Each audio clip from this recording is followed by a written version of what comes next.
Let's try that again. Hello, everybody. Welcome to the stream. Looks like we got a good amount of viewers. It also looks like I need to mute my playback here so you guys don't have to hear me twice. There we go. Okay, creator dashboard. Just getting Twitch where I can manage Twitch chat as well. Looks like we got a good number of you guys chatting. I'm going to quickly catch up here. Looks like Wiss's membership ran out. Villagers is going to run out before their birthday. I have not done any encounters since in between streams, Shark Lord. At least not for this one. Dr. No One in the chat, welcome. OG Flex Master. It's a different name. Don't recognize that one, but welcome to the stream. Wiss cannot use emotes anymore. Yeah, it's kind of unfortunate. Could have just forgot to put the starting music on, but if it is on, we can't hear it. Yep, I had that muted on accident.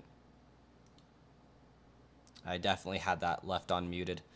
Cyan Dolphin. Welcome.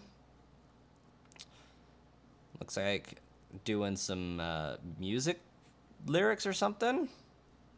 Anson, welcome. Oh, Marley. Okay.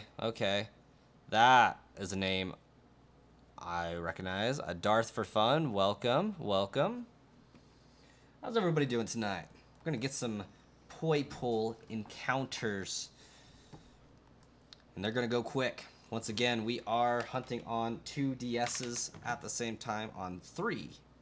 On 2 3DSs? 2 new 3DSs. That's a mouthful to try to say. Building the Master Grade Unicorn Gundam. Can't say I know what that is, but have fun with it. I know what a Gundam is at the very least. Guess I'm not sick anymore. More or less, I still have a residual cough, but pretty much for the most part, I feel fine. A little bit of allergies going on. My voice still doesn't have its same range. It's really weird. Maybe I've just slowly gotten used to my voice, but I still don't feel like my voice is back to normal. But I'm pretty sure I'm over being sick, and just have to deal with allergies at this point. Yeah, there's a 100-day cough going around from what they're saying. Like, it's a cough that basically lasts 100 days. Pretty self-explanatory there, but not much we can do about it, unfortunately. I mean, it would probably help if I stopped drinking so much soda, but what's the fun in that, right?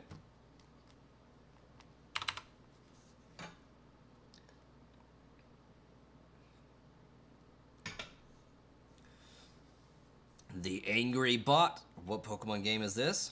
Ultra Sun and Ultra Moon. Doing the hunt in both. Yes, OG. Water does equal bad.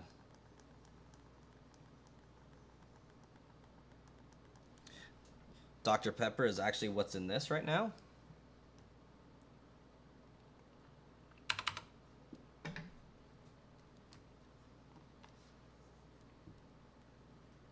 The only stuff you drink is water and juice. It's probably for the best, honestly. Then you don't get addicted to caffeine and you don't get addicted to sugar that much. You finally found the coconut Dr. Pepper? Yeah, my Walmart had it back in stock today, oddly enough. It's not terrible? Of course it's not terrible. It's like an 11 out of 10. It's amazing.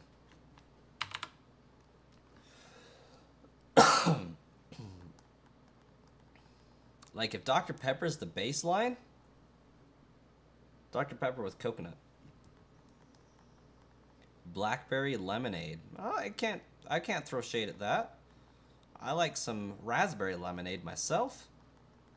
Can mix that up with a little bit of iced tea. It's very good. The Pepsi mango was amazing. I did not have the courage to try that. And the villager tried the original Dr. Pepper and didn't like that. Very unfortunate. Dr.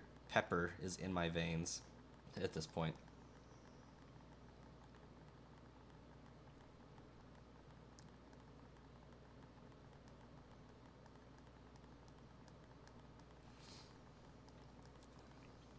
So, do you guys think we're going to find Poipole under odds again?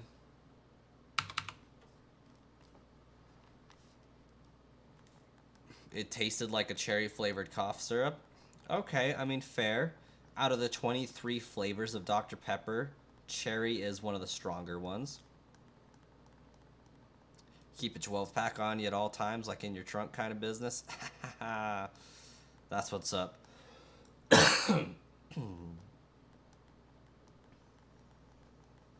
Dr. Pepper is, in fact, the best soda. I agree.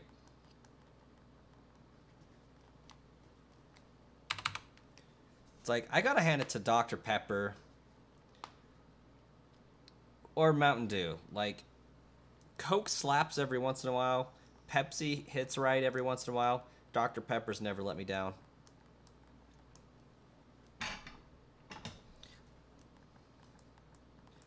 Hey, Angry Bot, you have a fantastic night. Get some good sleep. Because I won't. Somebody's got to. Did I take a break, or why did you left me to rot in my YouTube feed?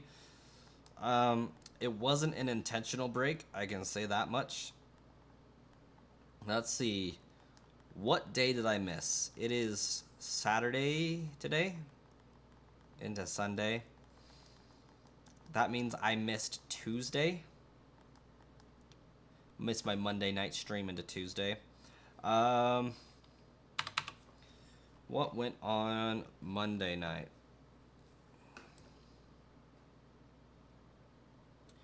feel like Monday night we got a really late start to dinner. The wife got home a little bit later, and we had some things to talk about within relation to moving apartments and all that. And I didn't get to a point where I could start streaming until like 12:30. And so I said, I'm just going to pack it in early. I'm going to go to sleep, get some rest, because I've been feeling really run down. Like, you guys saw my last stream, my eyes were red and kind of bloodshot. Like, I've been getting a little bit too much screen time. So I just decided to say, I'm calling the stream, and just going to focus on sleep. I had a doctor's appointment we needed to get to early in the morning, so starting a stream at 12:30 and streaming till 2 in the morning just wasn't it for me, knowing that I had to wake up at 7 in the morning. So just didn't have the right setup, the right vibe going for that day. Pop tier list. McDonald's Coke is in fact S tier. It is engineered, built different. Same with Sprite. McDonald's Sprite is built different.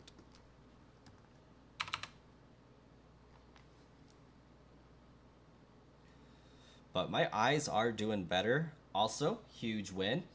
I am approved to work for home over my 6-week leave and beyond. So as long as I keep my numbers up and customers happy, we're going to be good there. Excited about that. Less drive time, more stream time type of a thing. Mr. Who 13. Good luck, yo. Thanks so much for the luck. I got some chats to catch up on. No matter where you go, Nightbot hunts you.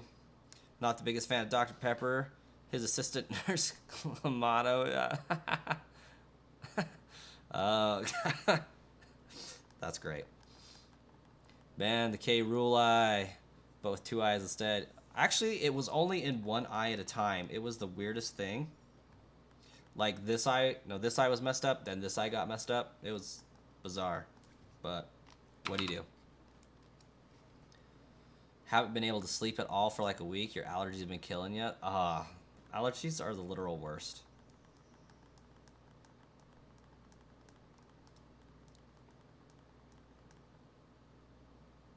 It's always the left eye. Yeah, I like straight. I spent 8 solid hours staring at a white, bright light screen, coding, and I do have blue light glasses on, so like that tells you just how intently I was focusing on this, and it burnt my eyes. Not a good time. So it is what it is. But I should pass that class. I submitted my final. I submitted 3 weeks of assignments. I got 100 on all of them. So as soon as grading reports back, because I did the final project in my coding class, I'm guaranteed at least a 50 because I attempted it, which means my lowest possible grade in this programming class is an 80%. So huge win there. Should be getting the project graded in the near future. Star Killer, welcome. Perfect Cell, dude, this hunt will take forever. Nah way, man. What makes you think it's gonna take forever, Perfect Cell? Also, love Perfect Cell. Great name.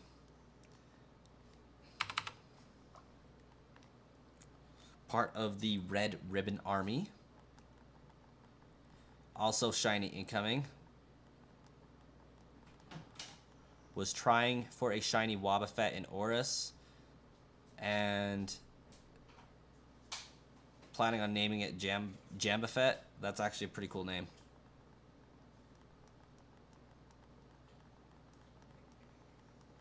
Sad day.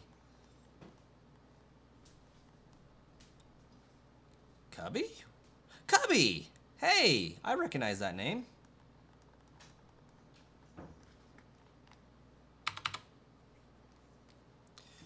I do not know what SJQ is.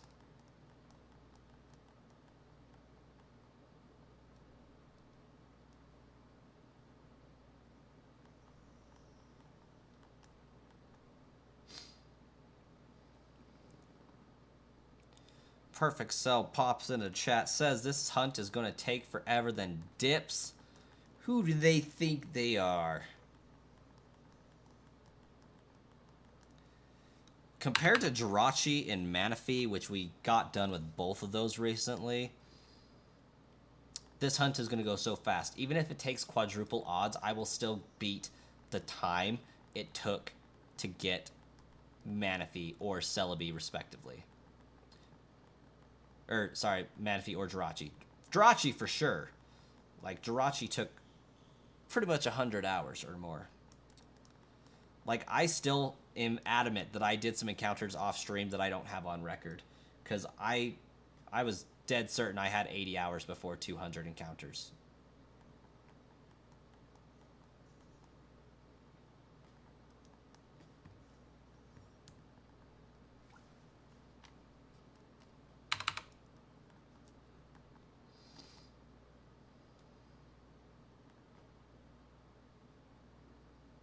Your nephew tried one reset and got a shiny for you. Oh my gosh, that's legit.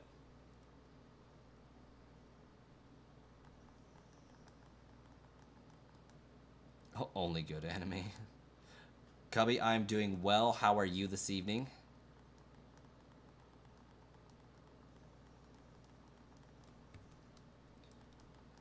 I always think that this is like Jason's theme from Friday the 13th or whatever that is with the hockey mask guy.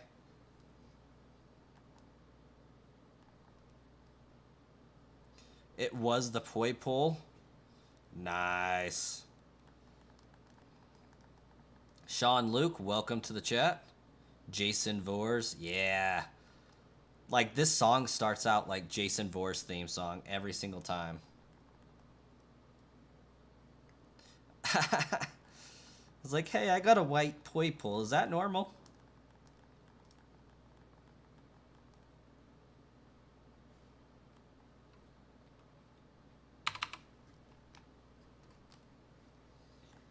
Like, what, we've been officially streaming like a grand total of 10 minutes and we're already at 40 encounters.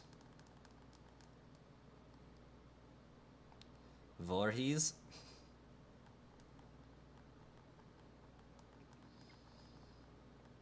But guys, I gotta say, like, the stress release that I have from not being in that coding class anymore is top tier. Like, that's a rush. I feel so much more alert and ready to go. Mr. Who, 9:30 p.m. there. How's Alaska?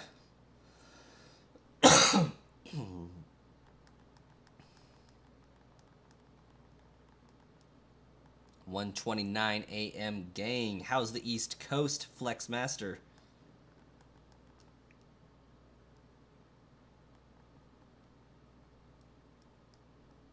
That reminds you of your first shiny being Bronzor. Like, why is it shiny and green? And killed it. Years later, realized.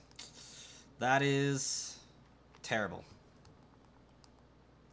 Boat soon.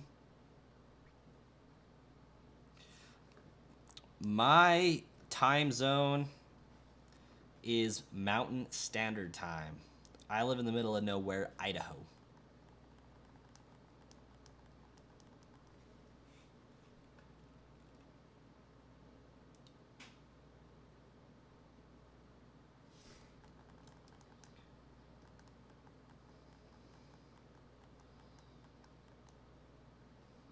Kill 2 birds with 1 stone. Why are we killing birds and why do we have stones? Ooh, we are 4 likes away from the like goal of 25. I assume you guys already have, but if you have not, slap that like button and help the stream reach more people.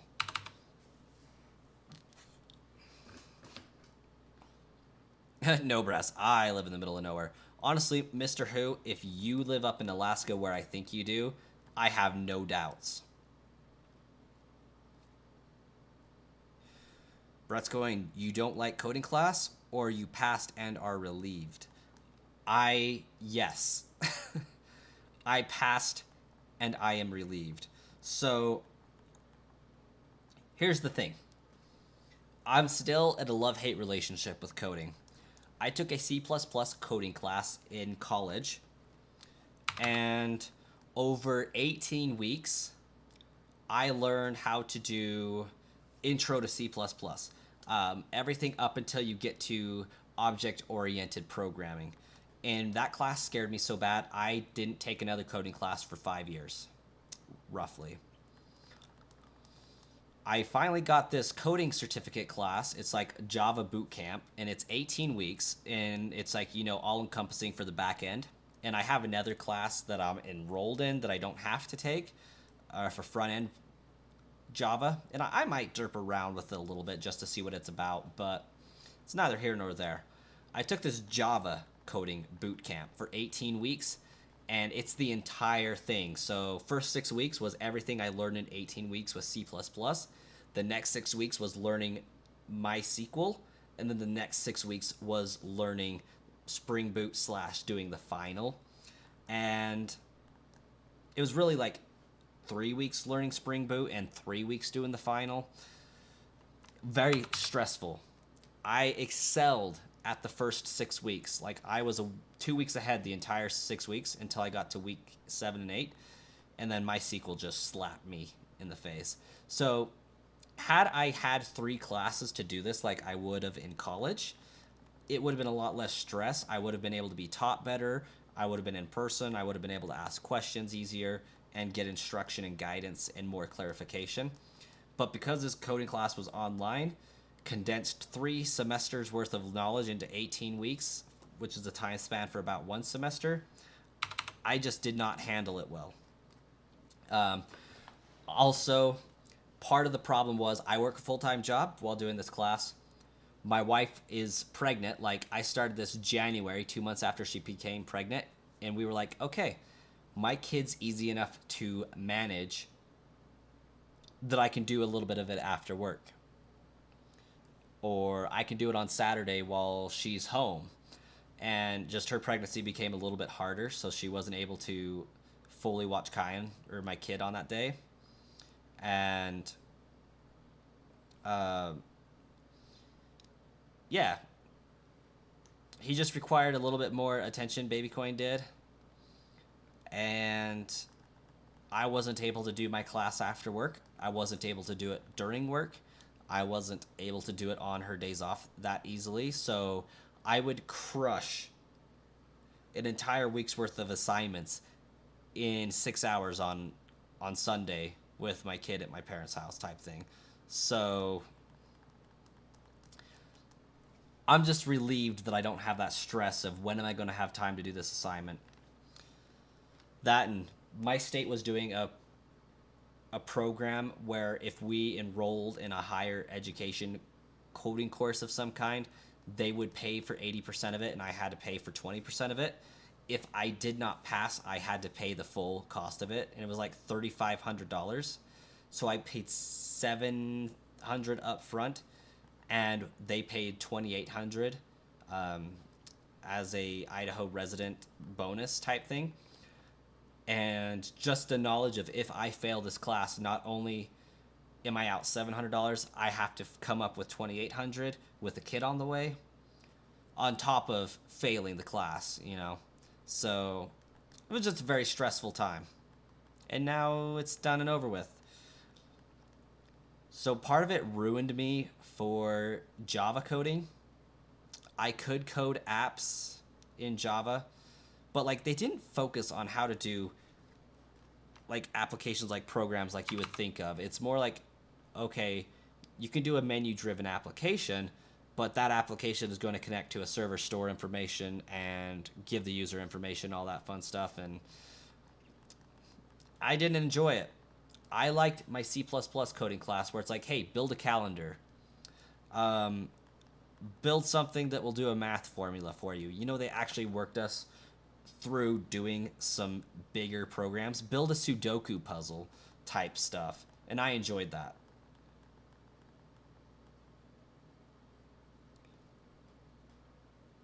So I'm glad the stress is gone. Yeah, the tundra is all around you. Mr. Who, I know Alaska's got few and far between cities, but are you more closer to Brisbane or are you more closer to Anchorage, like Palmer area? Actually, in a few months, you're going to program some things, probably. Best of luck, Wiss. So all river channels and tundra in your area. Given the river channels, I would say you're closer to Anchorage, Palmer area. Love schoolwork, but never at the expense of mental health. What's my dream career? Right here. We're doing it right here. That would be my dream career. Full-time YouTube streamer, content creator, everything.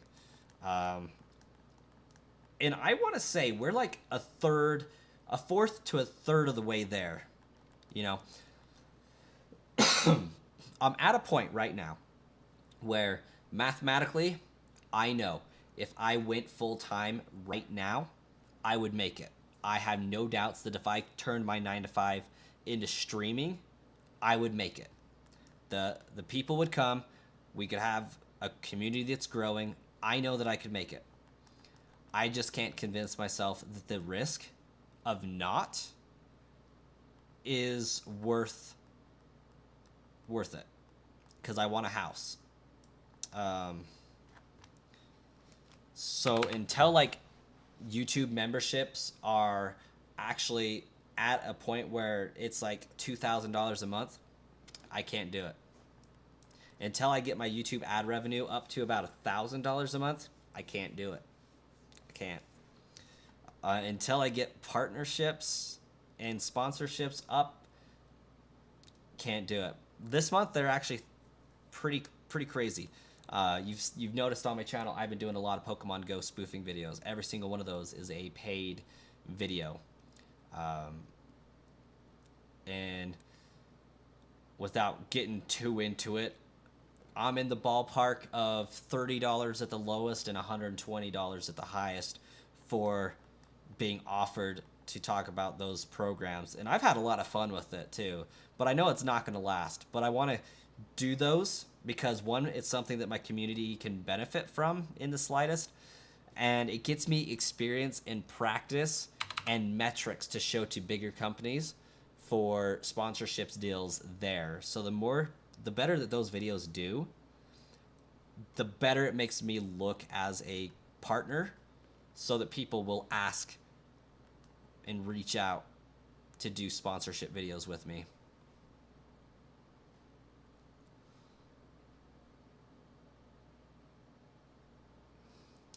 And starting school is going to be wild. Best of luck there, Cubby.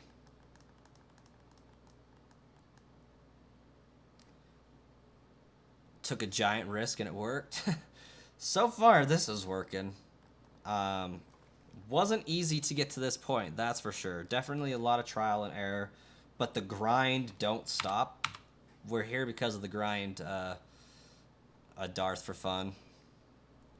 How do you prevent headphone dents? Asking for a friend. The hat. The headpiece sits on the hat. And I have glasses dent anyways, so that the headset sits on the glasses too.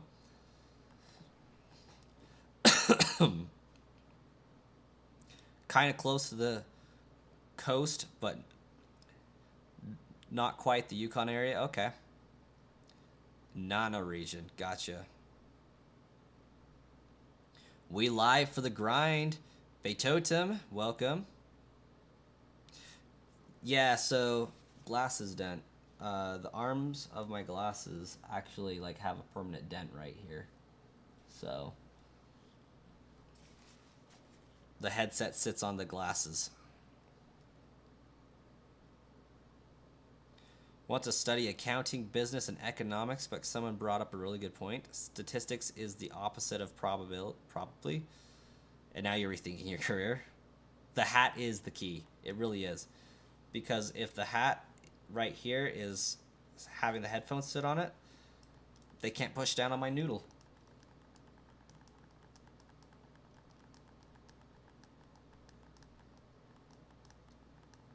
Probability. I gotcha. But yeah, I need a steady income of at least 1,000 in ad revenue, 2,000 from partnerships, and probably 2,000 from memberships to be consistently for 3 months before I can go full time. I need to know that my family is going to be taken care of by me doing this, because I will catch hell from everyone I know if I just quit right now and went for my dream. I already catch hell right now as it is for doing this, even though it's bringing in money and giving us huge tax write-offs because I'm running a business. But I would never hear the end of it if I quit right now and went full-time and believed in myself that way. That's why working from home is a huge step in that vein, is because I'm cutting down an hour of drive time. I'm cutting down like a half hour of prep time in the morning. So I will be working 8 to 5. I can work on videos when I'm not answering calls because I have my PC in front of me at that point. So I can multitask more efficiently. That means when I am off the clock, 5 p.m. until 8 a.m., I'm able to do what I want to do. I could stream. I could go to sleep, wake up, stream overnight, and then wake up and then stop streaming and go to work. Or I could stream, go to sleep, wake up, go to work, stream, all that fun stuff. So it's definitely huge potential for the channel to have some growth in the future. Plus this next 6 weeks that I'm going to be on leave, definitely going to help. Going to have a lot of time to do some streaming and test it out.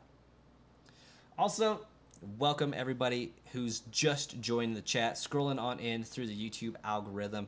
It would be most helpful if you could stay, chat, subscribe, click the 3 dots up here on your phone screen, and then about right here under Poipole, click the like button. Help this stream get to more people. Even if you don't want to stay and watch, if you could smash that like button for me, it would greatly help me out. Wookie Spooky, welcome to the chat. Yes, we did get 20.3K subscribers. We're on the road to 20.4K. And we're actually moving a lot faster towards that one, I feel like. So that's a huge win. You live in the home of the wolves, and we live for the great caribou run. That actually sounds fun. That sounds cool. Hey, shark.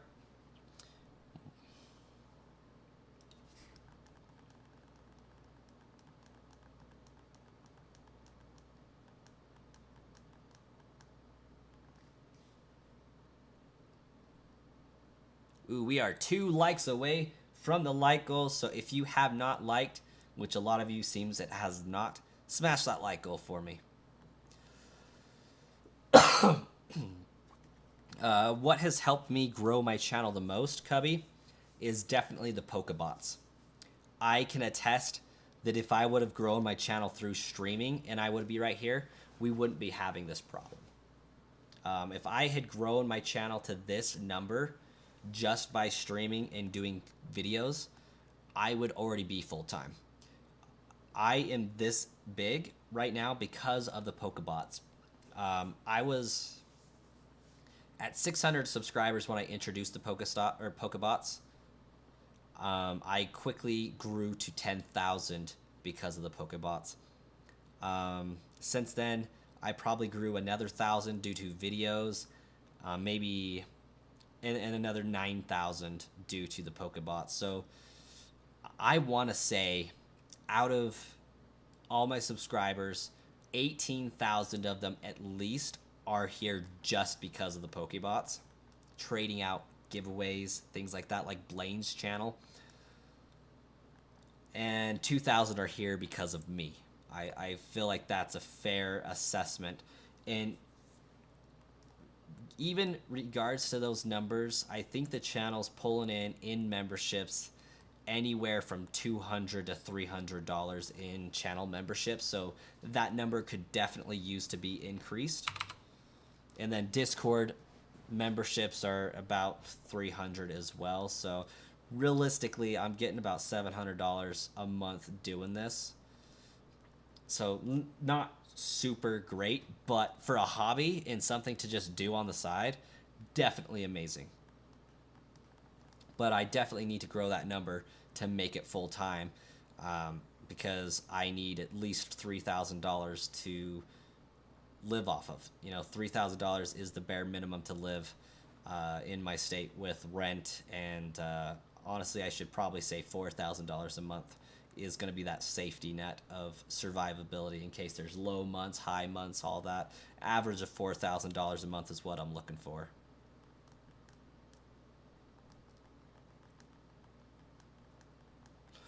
What, Wookie Spooky? I will probably never guess, so I'm just going to ask what.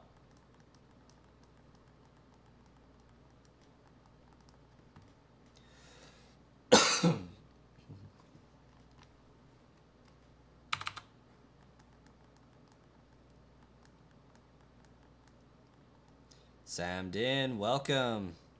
I do not know what that means.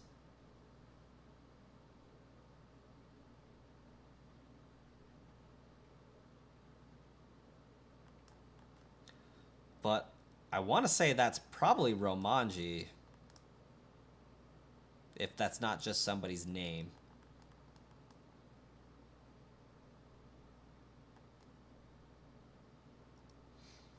You figured out my name because one time you were scrolling on YouTube Shorts and your stream popped up, so you read the chat, and it was the moment Shark and everyone guessed my name. Oh, you went back and watched the live stream, huh? That's fair. Also, Wookie, in regards to everybody guessing my name, I thought it was super funny because pretty much every Pokemon Go spoofing video I've done has my name in it because I connect my iPhone to the computer and it pops up with my name and says iPhone after it. Oh, you happened to join the stream while they were talking about my name. I do not know what's going on with these random words in the chat.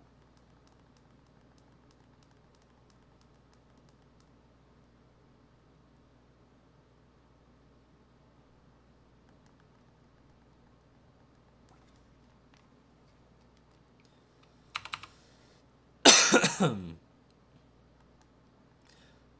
Bobberson. Hello.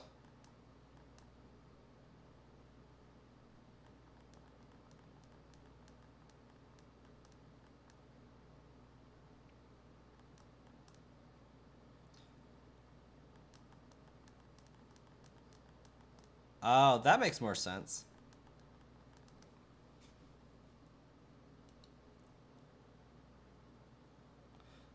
Bobberson got hunted by Nightbot. And they didn't even like before Nightbot sniped them. How rude is that?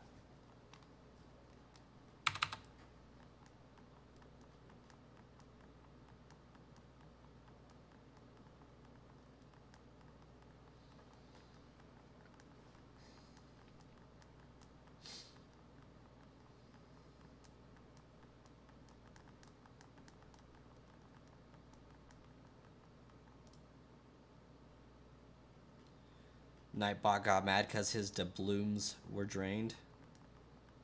Check it out. We at 24 now.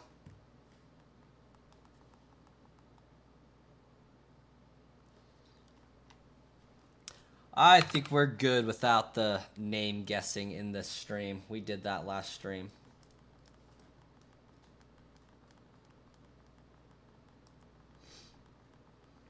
If it's every stream, it kind of becomes not as fun.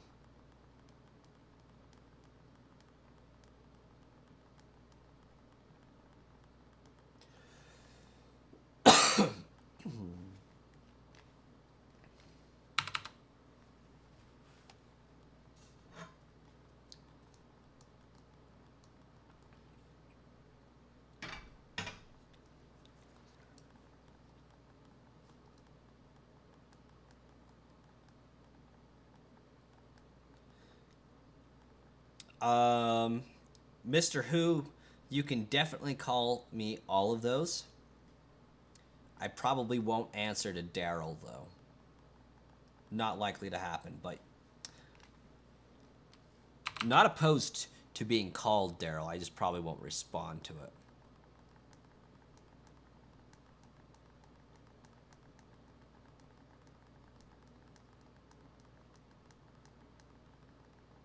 Let's go. Where are we going, villager?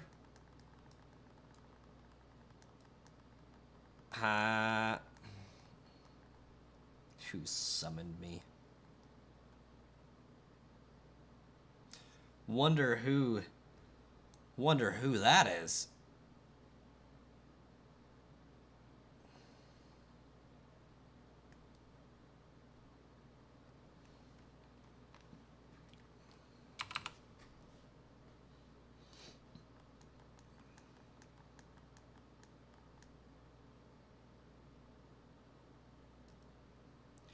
I got to tell you if this is justified or not. What are we questioning?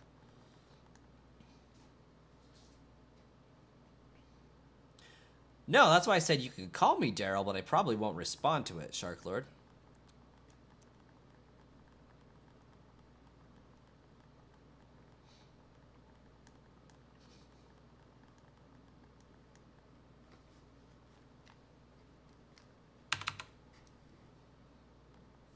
Freaking Daryl. I just can't get the office out of my mind in regards to that.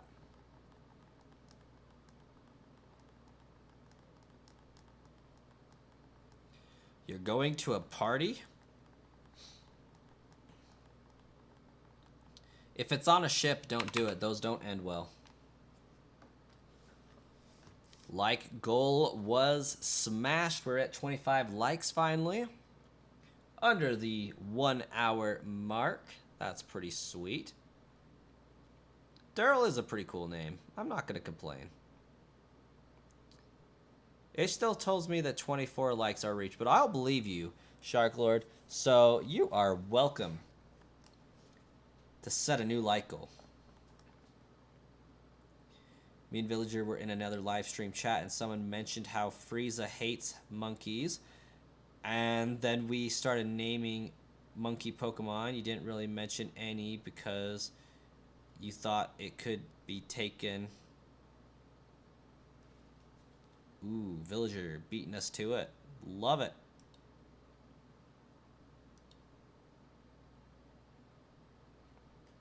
But you did see Frieza would probably hate anything with a tail, and the streamers stayed we were implying something racist. Well, that's just out of line. However, I doubt the original intent of the Saiyans being like related to monkeys and turning into giant gorillas, you know, was a racist jab from Toriyama or whatever. But there, I mean, it was the 80s. There's a chance it could be. But that having been said, taking I think taking that out of context is what's happening. Like, Frieza did hate the Saiyans. And because Frieza hated Saiyans, yes, his term is racist in nature, you know? Like, Frieza called the Saiyan race monkeys in a derogatory way. So that's the saying in the terminology is racist in that vein, in the way that Frieza intends it. However, you saying that Frieza hates monkeys, I would not immediately interpret as racist, because you're saying a fact about Frieza from the anime and from the manga, that Frieza does not like them. Does not like Saiyans, does not like what he deems as monkeys. But I don't think that it's fair, right, or even logical to assume that you're talking about a human race here on Earth and then calling you racist for it. Like, that just makes no sense.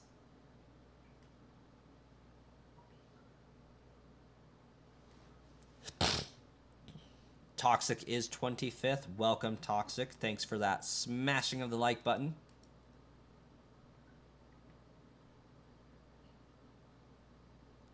Who would ever hate the element monkeys? Pretty much everybody on the internet.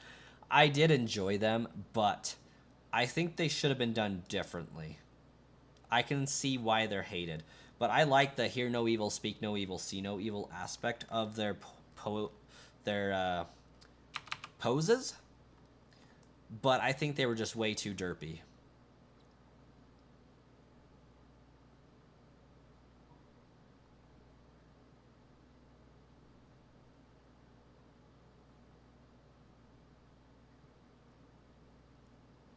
Plot twist: the streamer was shiny hunting Chimchars and Violet. Oh my gosh. I do gotta ask, is this particular streamer of a darker complexion?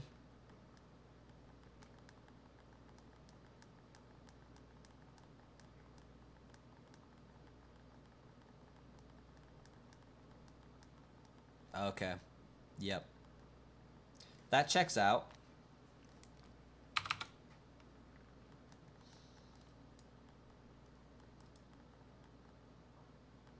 But, like, even still, like, being specifically, like, how you phrased it, Frieza would hate anything with a tail, that's being very delicate of the situation. I think that's taking the situation into full context and be like, yeah, I am going to avoid anything that could be taken wrong about this. So I think they're just looking for a reason to be offended at that point.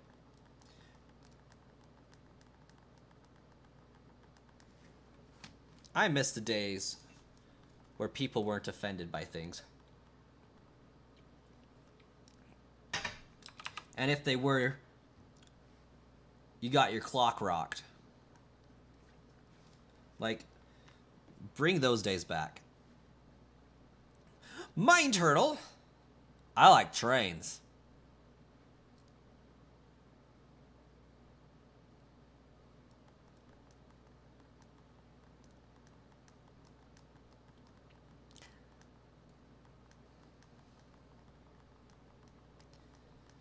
I did get a new Poplio plush.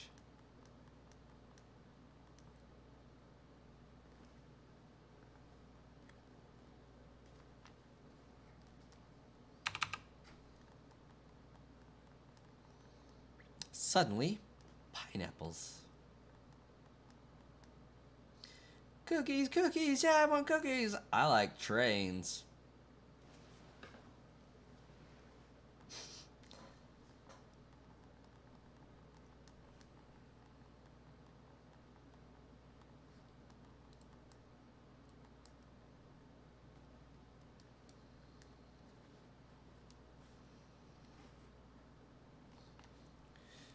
You're taking my turtle.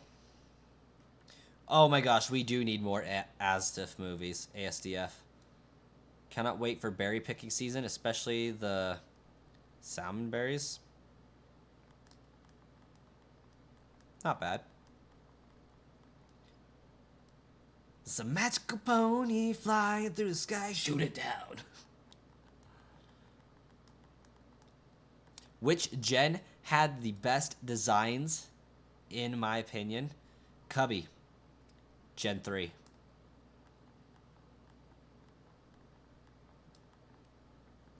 Gen 3 is the only answer to that question. Okay, Wookie Spooky's got me there. Gen 5 is also an acceptable answer to that question. But it is the best designs, so Gen 3 takes the cake. I cannot find a single Pokemon that I don't like in Gen 3.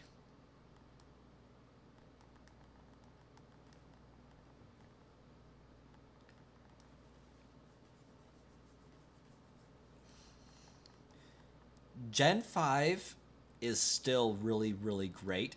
I love Gen 5's story. I love pretty much all the Pokemon in it. There are some that have less great designs.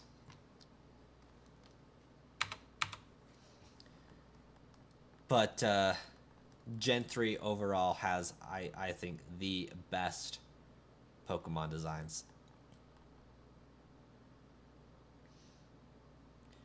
The only Pokemon design that I would throw shade at is probably, yeah, Shark Lord, the Clamperl line.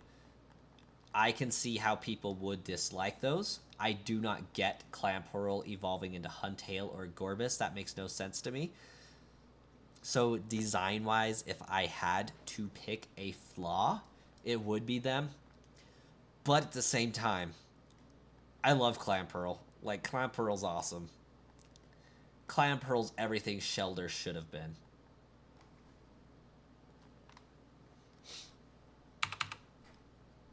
And to be fair, in that vein, I think that Clamperl should be a regional variant, but that's just me.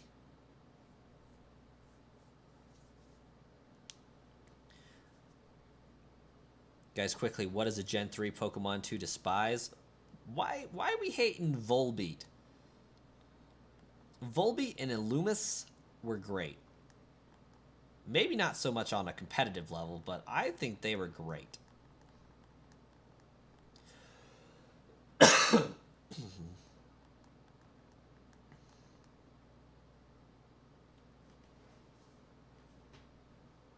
What's facts, QB? Or Cubby?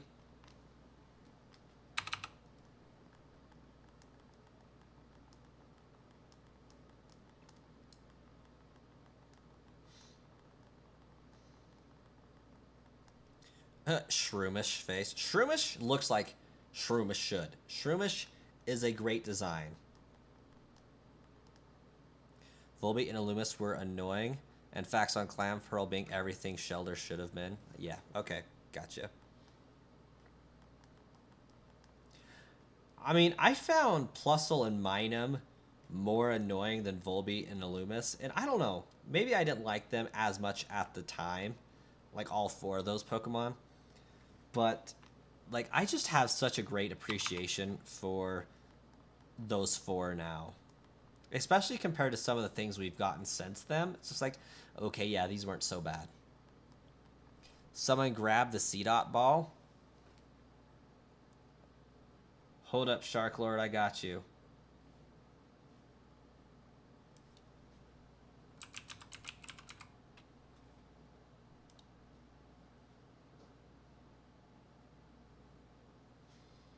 Oh yeah, I loved shiny hunting for them in Scarlet and Violet. That was actually really fun.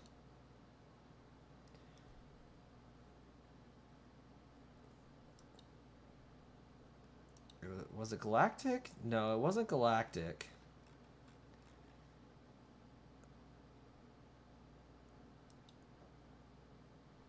Shark Lord, what's your name on Discord?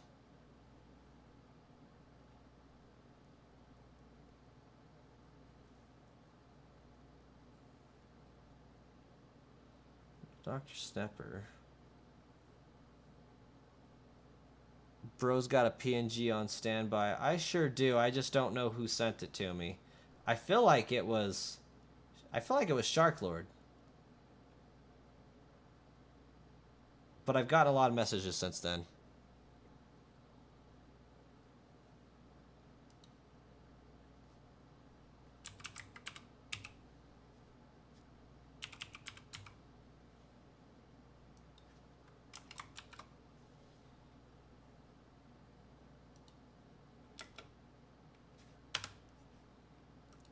My conversation finder doesn't want to find you.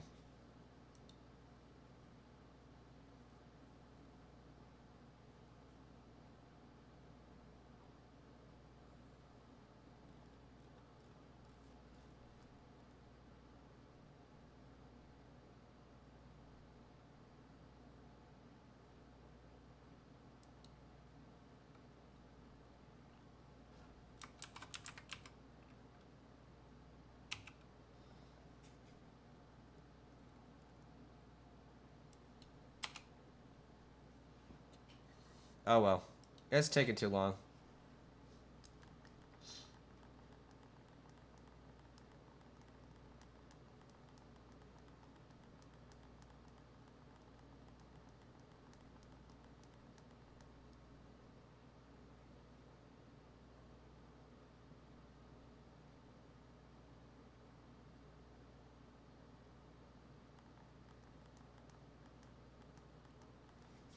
Maybe I'll have to go through the back way.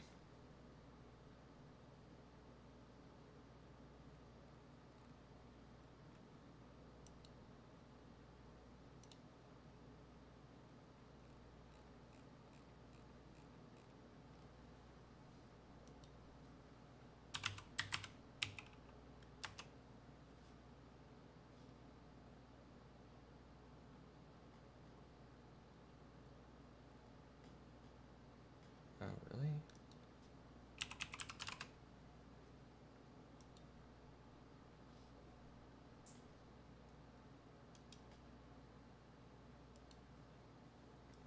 That explains why I couldn't find it.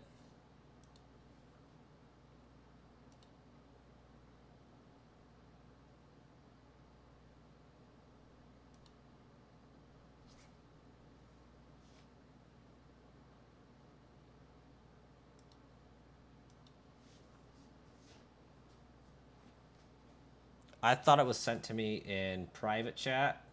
It was not.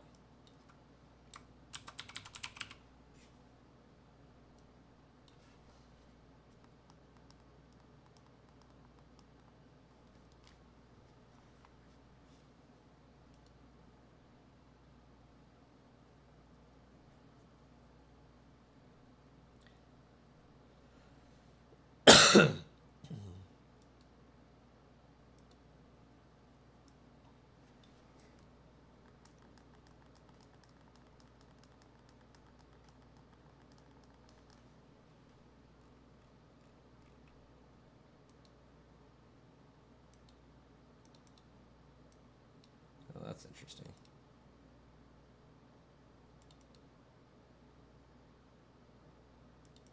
If the stream crashes, I apologize. Streamlabs is like hating me right now.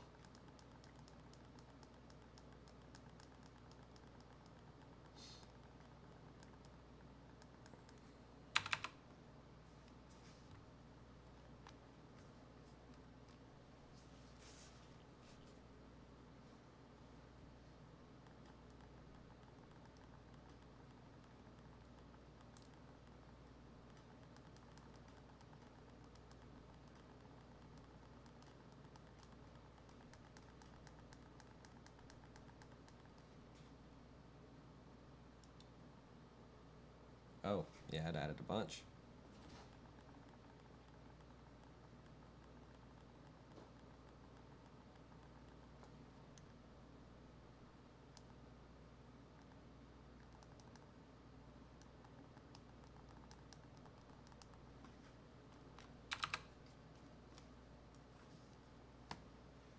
Am I talking to myself? No, I don't think so. Maybe I am, though.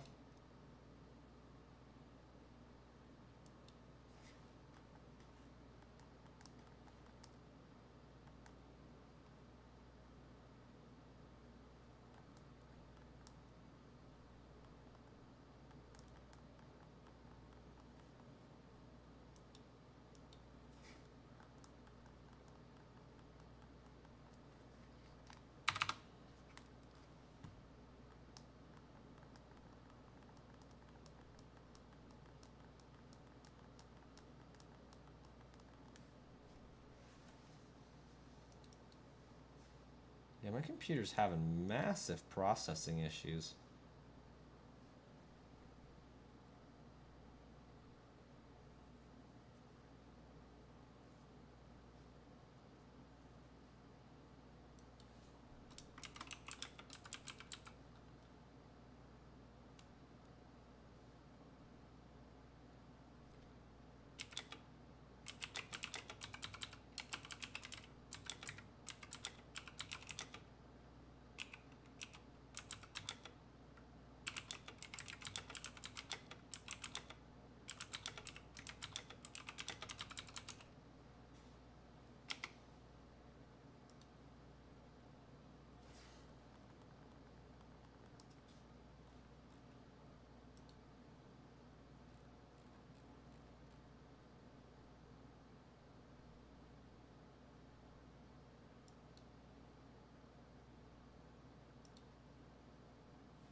Oh, we got a subscriber while I was preoccupied. Welcome to the stream.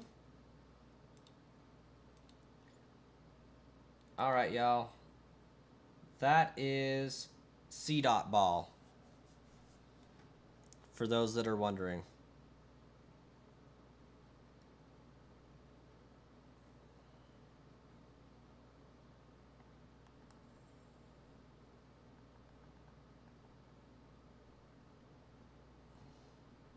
That is too much Japanese letters for me to read.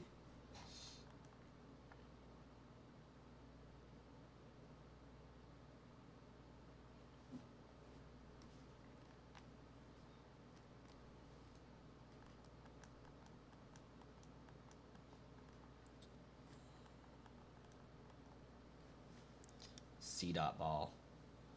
Because we were jamming on a stream and I said, you know what? I'm surprised C. Isn't turned into a Pokeball. And it would be a great Pokeball to use to catch a Ghastly. So this is how that image kind of came about. Sharklord created the initial rough draft of it. It fits pretty good.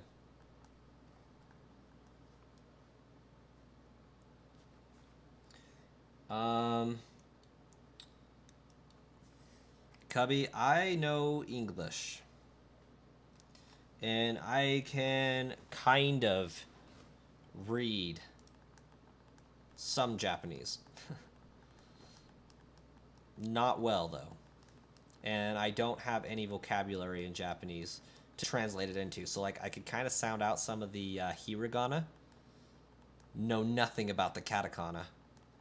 But if I spent enough time looking at Wookie Spooky and Sharklord's messages and wisses, I could figure out what they meant. But I just do not got the time or the jelly beans right now.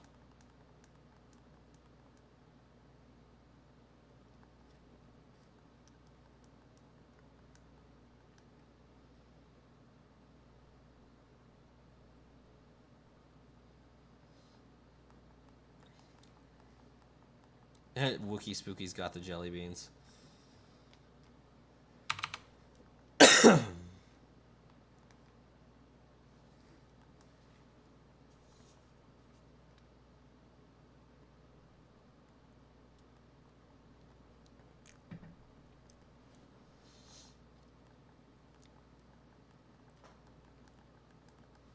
If I did not have as full of a schedule as I did, I would devote more time to learning Japanese.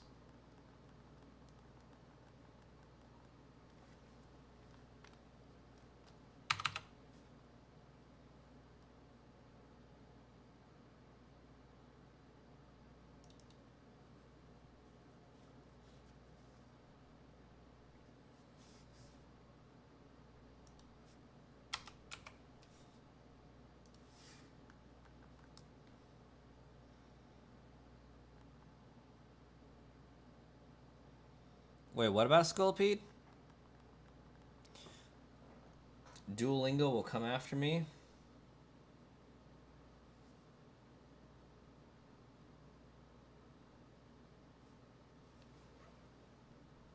It already has.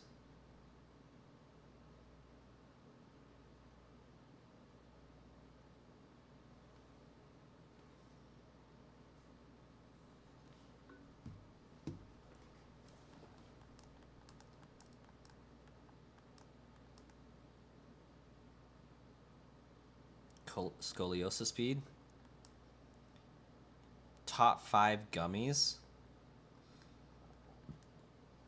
I honestly couldn't tell you because I don't eat a lot of gummies, but I can tell you the number 1 gummy is Nerds Clusters original. And then I like a good Swedish fish. And then an Abenese gummy bear.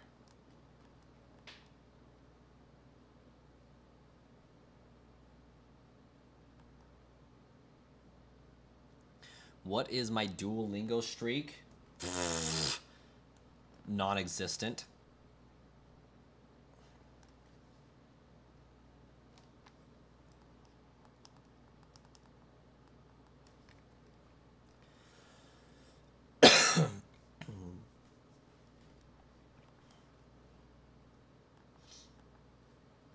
Dude, I haven't been on Duolingo in over a year.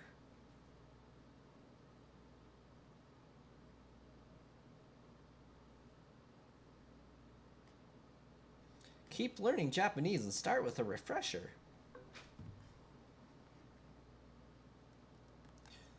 No, definitely not. I don't think I've touched the app since 2022. I'm going to be real honest.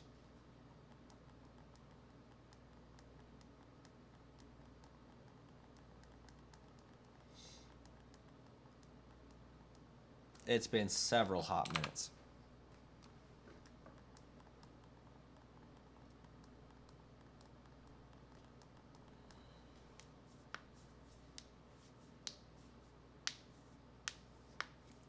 Villager, why do you hate Duolingo? I've actually got to hand it to Duolingo. Like, I've retained a good amount of the hiragana because of Duolingo, I think. I also have flashcards that I look through, but occasionally a few of the symbols I get screwed up on. So when we have big, long sentences together, oftentimes I'll get some of the symbols mixed up because I can't remember which is which most of the time.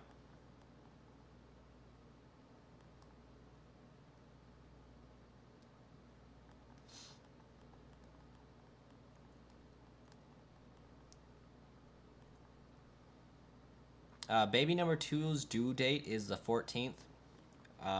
But if we're lucky, it's going to be born on the 7th, maybe.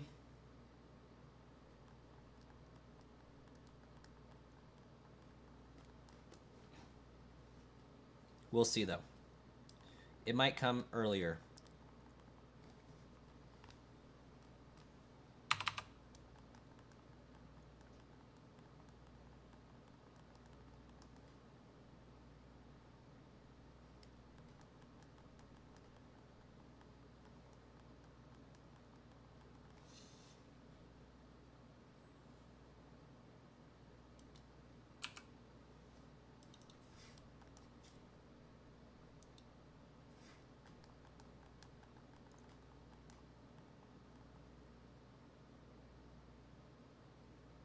Still glad we got that tortilla folding tutorial.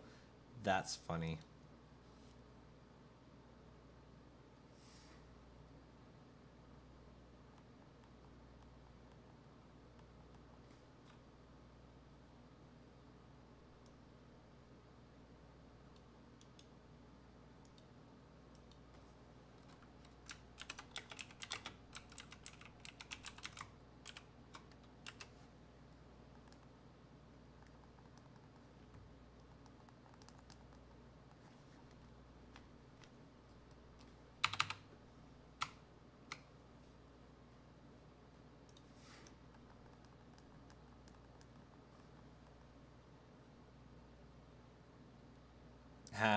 Cubby, I also was gonna ask the same question at the beginning of the stream.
And like, sub, and join the notification squad for more tutorials like this.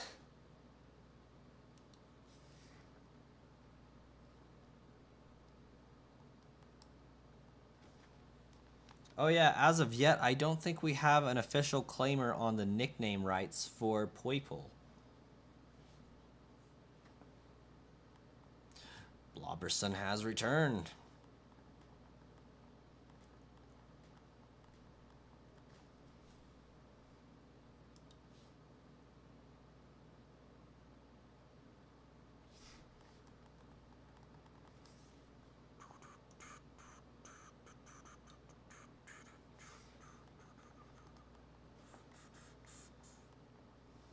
I missed your joke. No, I addressed it. You see white and gold on the dress, but if you squint your eyes, it's blue and black.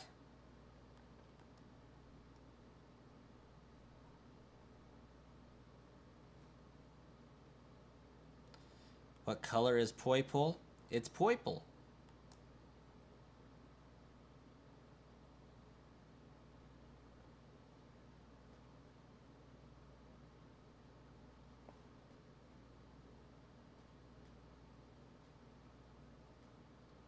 Not me trying to figure out if Villager and Blobberson are actually, in fact, the same person now.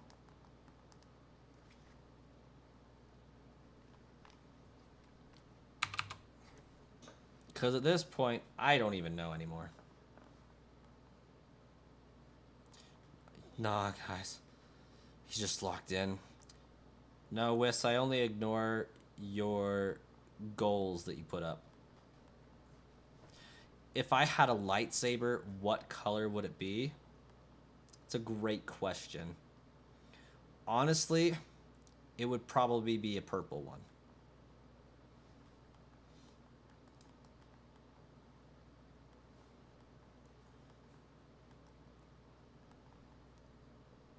And it would probably be 2 lightsabers.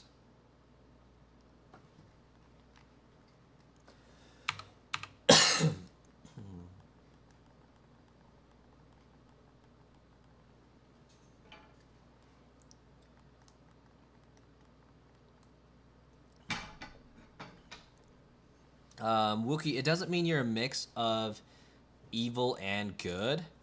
It means that you are a Jedi of, I think it's of the blue persuasion, but your fighting style is of the Sith persuasion. So it just means you're more of an aggressive fighter. But yeah, I would dual wield.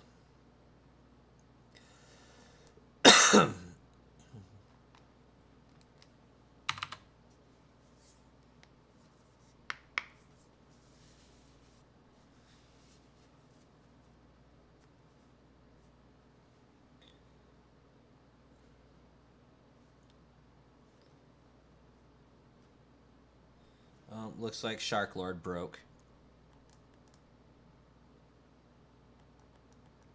Just 4 more likes for the next like goal. I think we can get it. There's 25 people in the chat, and I know all 25 of those people have not liked, and probably 3 of them have not subscribed. So if you guys could do that, button's up here.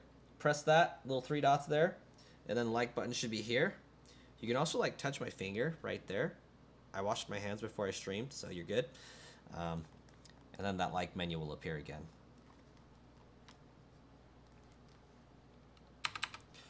Oh yeah, Jirachi was going to be an emote from the beginning. Jirachi with wish. Get some Jirachis going up in the chat.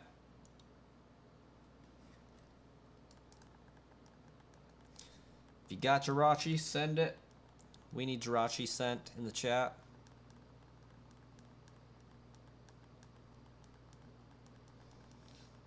We wish this Poipole would be shiny.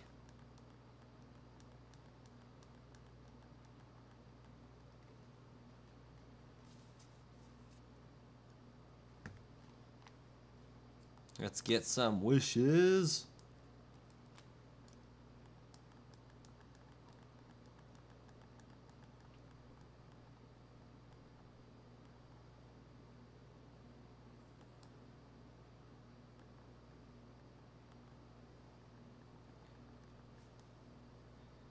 On the bright side, I think it's almost June, so I almost have 10 more free gifted subs I can give away.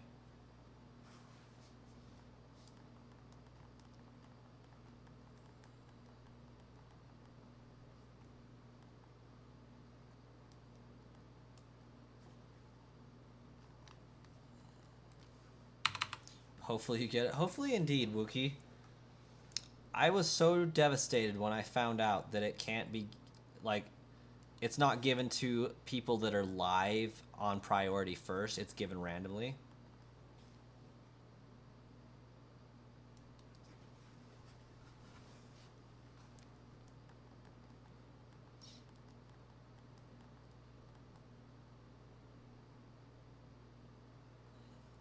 You've been getting a lot of gifted subs on other streams without realizing it. I actually got a gifted sub on Sauce McGavin's stream. That was pretty cool. Haven't really used it, though.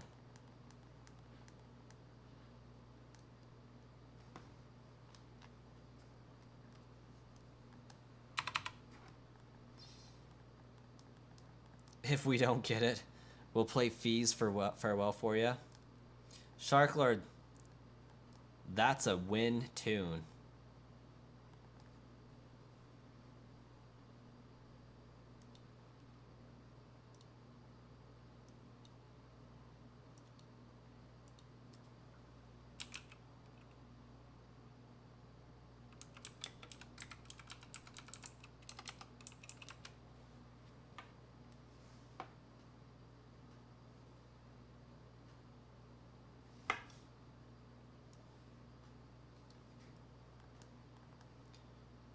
Boberson's gonna go play Pokemon Rogue. Best of luck there. I don't get the appeal of that one specifically.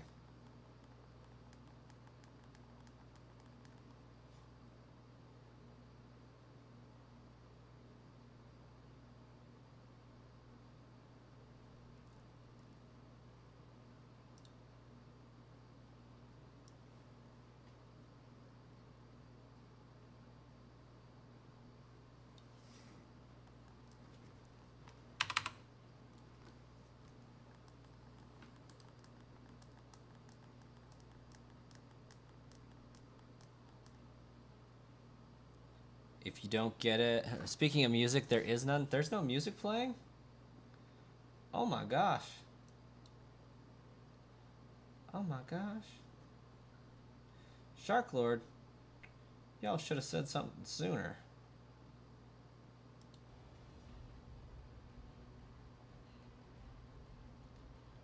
Can you hear it now?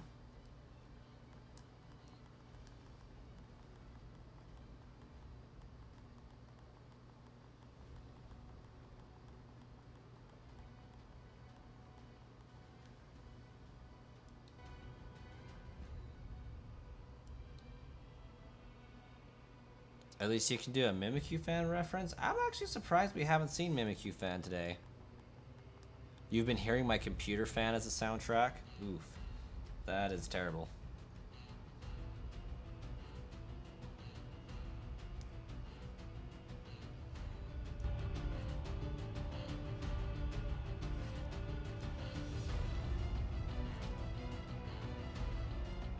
You know, I just have the music going on right here, and nobody's questioned it until now.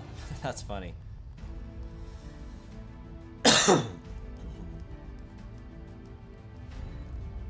Might be a little bit too loud now, you said?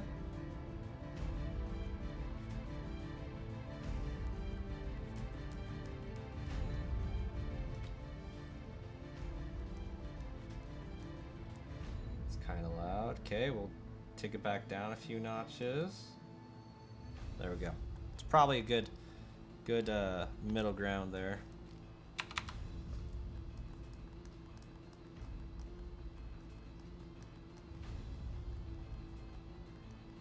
Should be evened out at this point. If not, on the side of maybe a little too loud still. It's decent.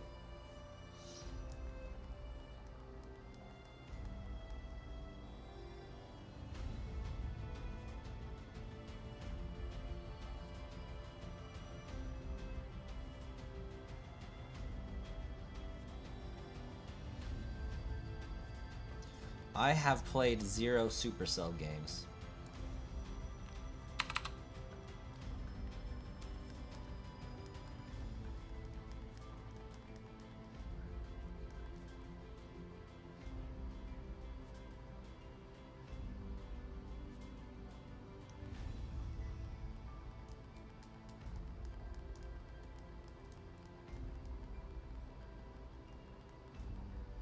Been on the Clash Royale grind lately. There you go.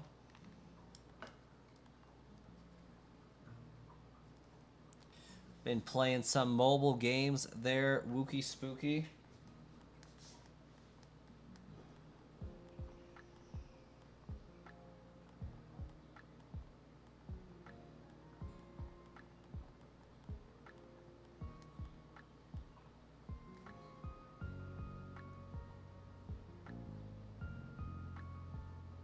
You let a 4-year-old play Clash Royale on your phone at the party and went to today.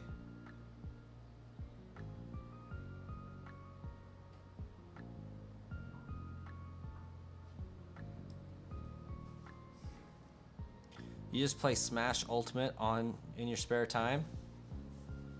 Smash Ultimate is pretty great.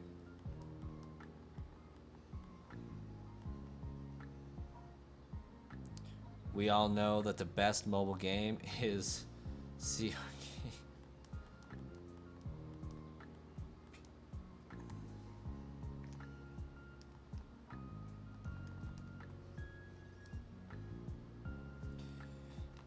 You guys want to talk about the best mobile game? Well, let me introduce you to today's sponsor of today's video, and that is Raid Shadow Legends. Raid Shadow Legends is a mobile game that you can play. Yeah, I'm not even going to continue that.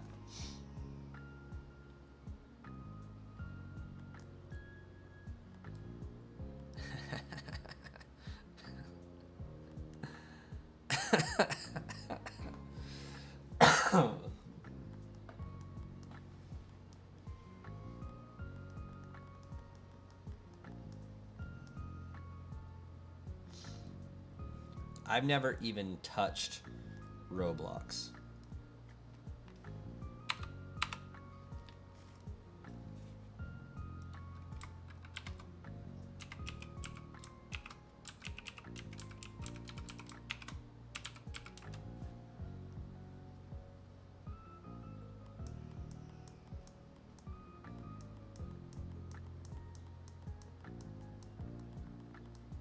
Queue of noises. I like my clacky keyboard.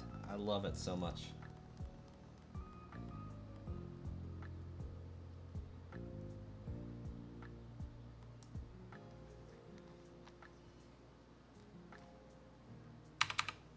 That's why Lords Mobile exists.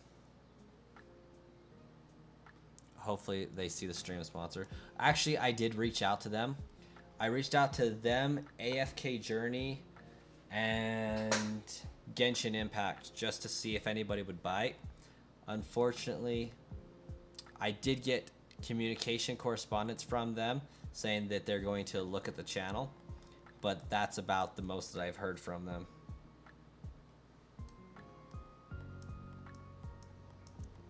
Rise of Kingdoms. I don't think I'll start catching those until I'm like 50 to 100,000 subscribers, gonna be honest. I just don't think I'm big enough for them to take a look at yet.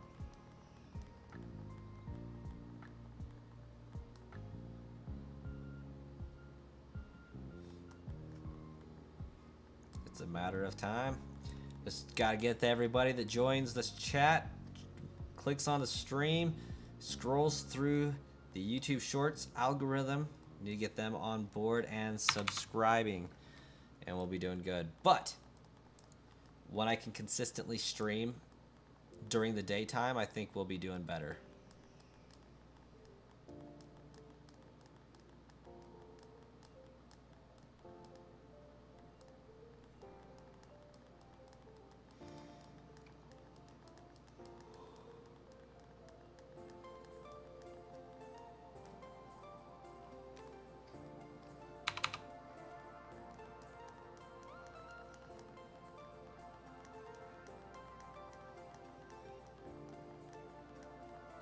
Remember when Flappy Bird and Fruit Ninja were the best of the best? That's what's up.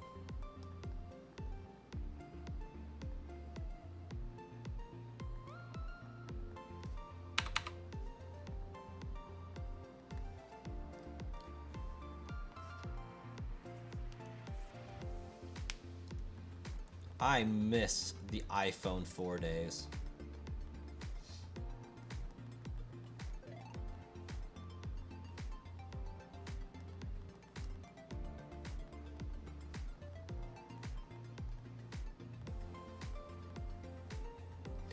Oh, speaking of being taken back, Cubby,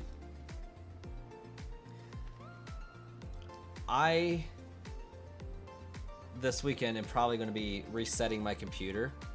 One of the first things I'm going to install on it is going to be MapleStory. And I will probably do a old time nostalgia stream for MapleStory just because I can.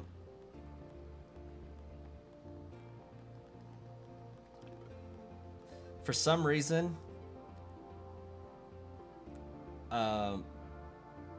Elenia Village theme song got put into TikTok Shorts, so I've been hearing a lot of the Elenia theme song, and it's just taken me back so much, and I gotta play the game a little bit now and get it out of my system. You will tune in if I do. Oh my gosh, you all know MapleStory, huh?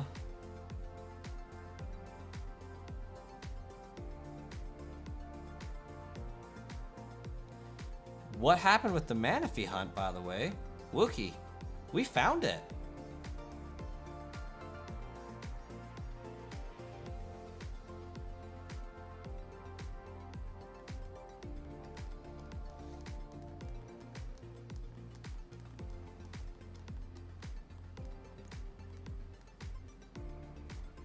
Have fun not sleeping. Yeah, when I was 14, I found MapleStory, and it was around 14, 15 years old, probably closer to 14, and they were celebrating their 5th anniversary with the original Cake versus Pie event, and that event went so hard, and it seems like I always rediscover MapleStory in June when they're about to do their anniversary events.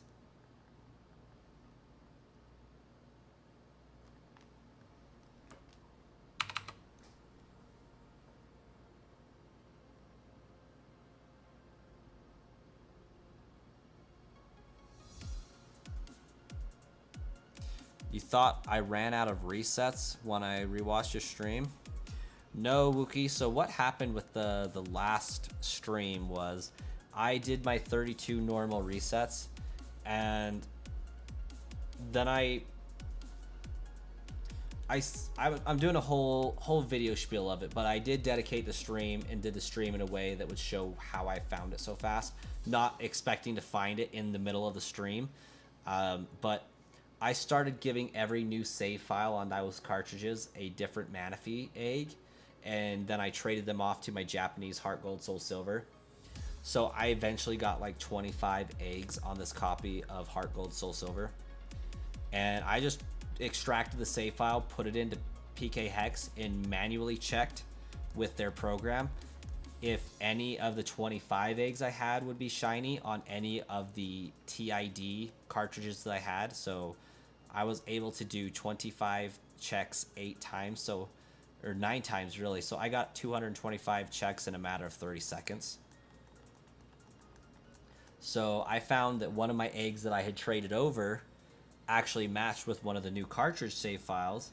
So I just relaunched the game on my 3DS and traded over that egg to the cartridge it matched with and hatched it, and it was shiny. The shiny's name is Fluke, which was chosen before I found the shiny, but it just happened to work out really well.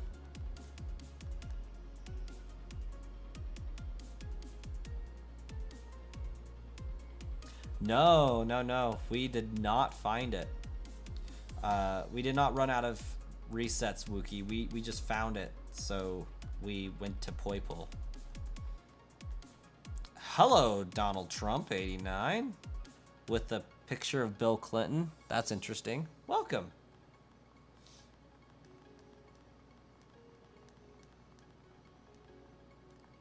At least it looks like Bill Clinton from here. Shark Lord, you have a great night.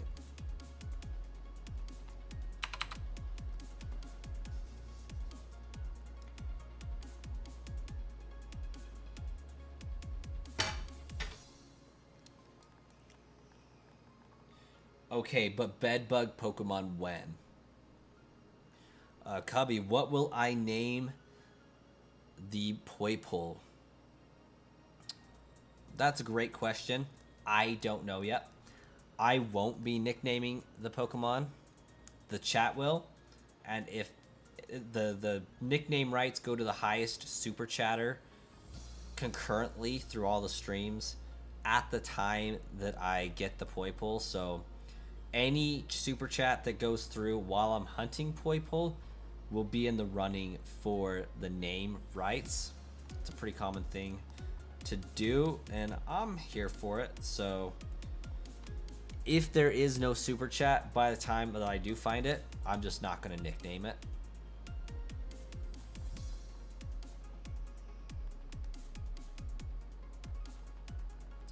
Amy, welcome.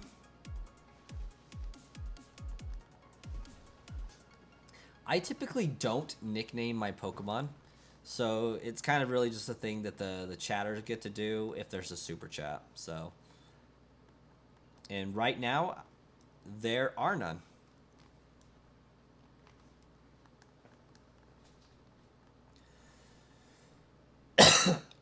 Name it Hillary.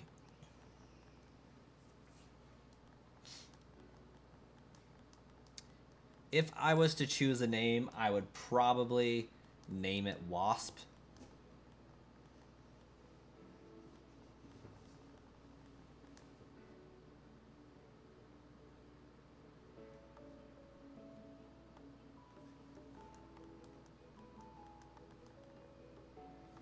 Stinger. Stinger's a pretty good one.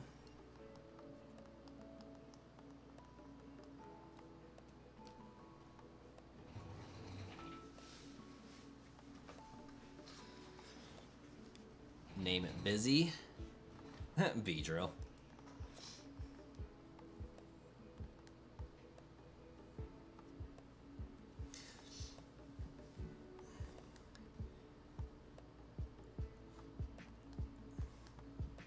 Name it Needles.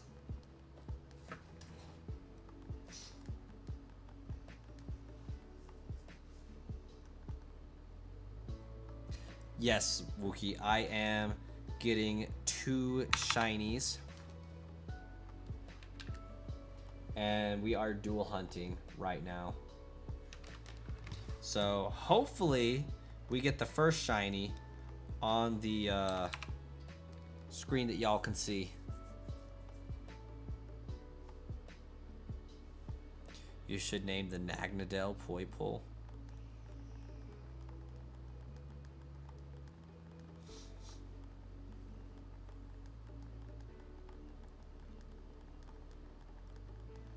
But yes, this one will be found twice, unfortunately. And so will my type null.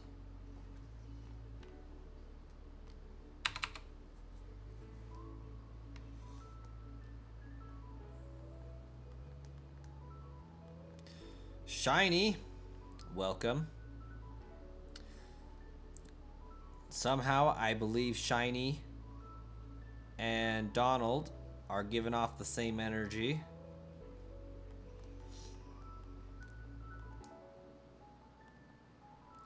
You will need to think about something. Do it. Needles is the drummer for Red Hot Chili Peppers, for those that are old enough to know who those guys are.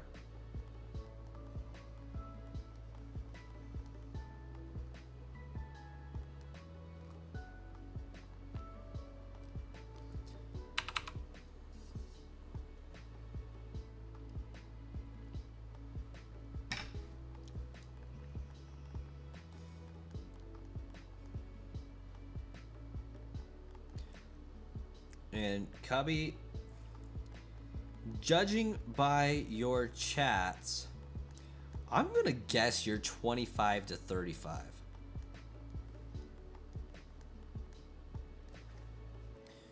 And I don't believe Wookie, I don't believe that song is Red Hot Chili Peppers.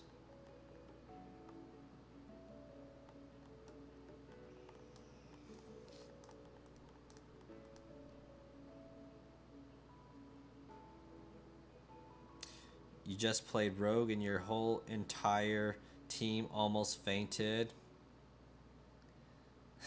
Cubby with a $20 super chat for Barry B. Benson. I don't know if I got the reference. You are 24. Okay. Yep. I feel like to know RHCP, you got to be a little bit older than 20, so that's why I was guessing around that age range.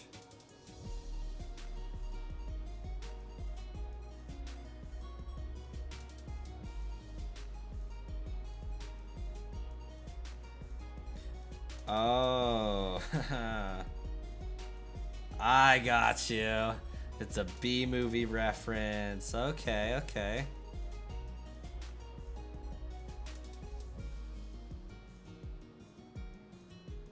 The main protagonist of the B movie. I like it, Cubby, and thanks so much for the super chat. I believe Hestu from the Breath of the Wild game should be making an appearance on the screen to dance for you here in a second.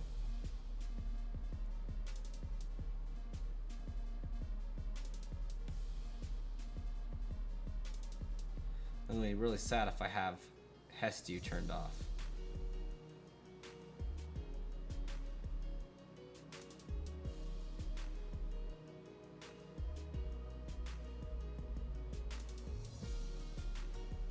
Oh, there was alert box. Nope, alert box is on. Barry B. Benson, I love it.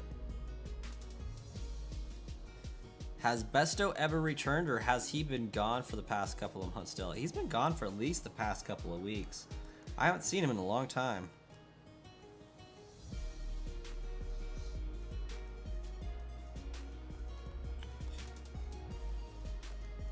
Ah, there we go. Wait. What was the other one? I feel like 2 popped up there. Cubby donated $20 through Super Chat. Thanks again, Cubby.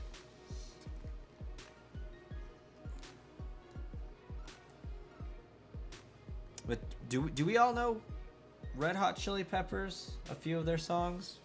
Cubby definitely said they did. Your cousin's cousin has Legend of Zelda Ocarina, and she actually knows how to play it well. Okay.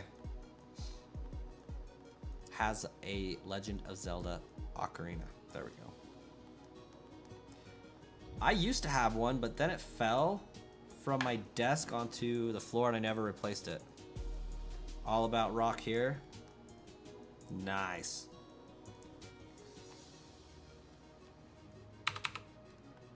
Yep. Needles is so crazy. Or is it? No. I am so sorry. The drummer for RHCP is Flea. Flea plays Needles in Back to the Future, if I'm not mistaken.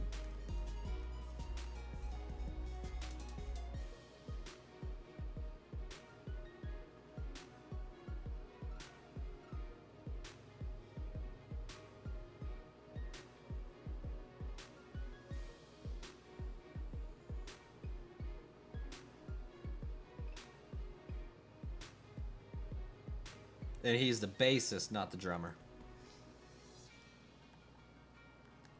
You love Foo Fighters? I know a few of their songs.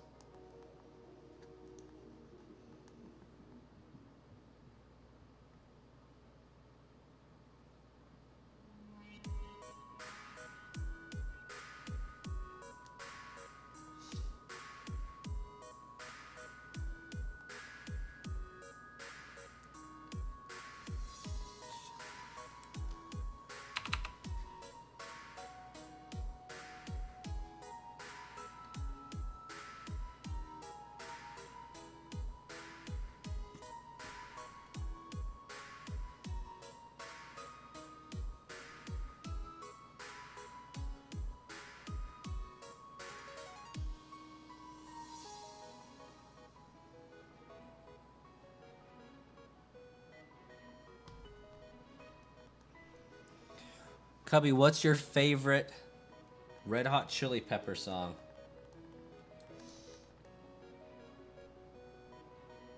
You used to think the Foo Fighters were a Lego company?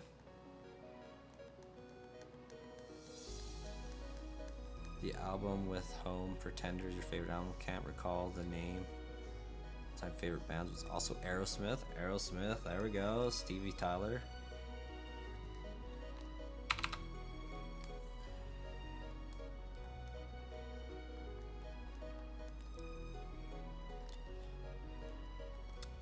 Wiss, if I've heard of that band, I don't know anything that they sing. Oh, you saw a picture of their logo and it looked like Legos on it? That makes sense.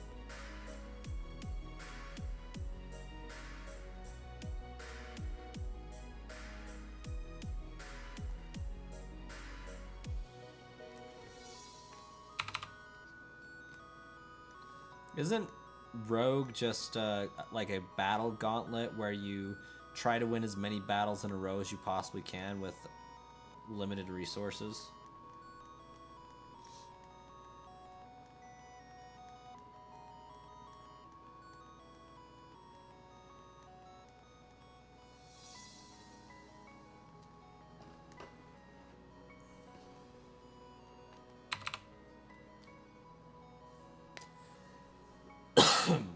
I don't like Pokemon battling that much, so I could never really get into that game.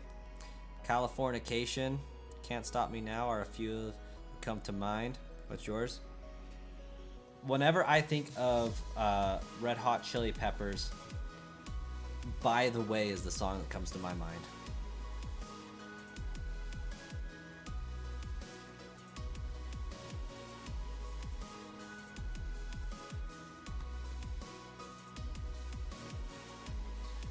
Standing in line to see the show tonight, and there's a light on, heavy glow, By the way, I tried to say I'd be there.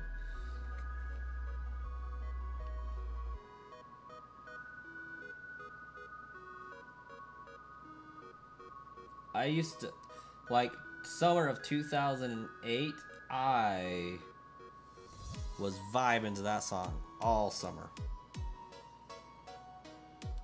Angelic voice suddenly, far from it.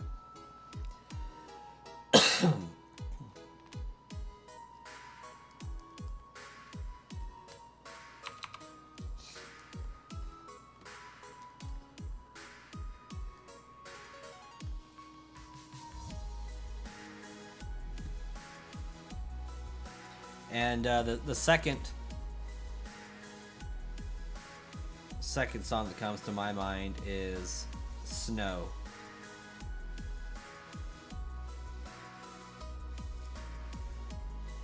And then my third would be Californication.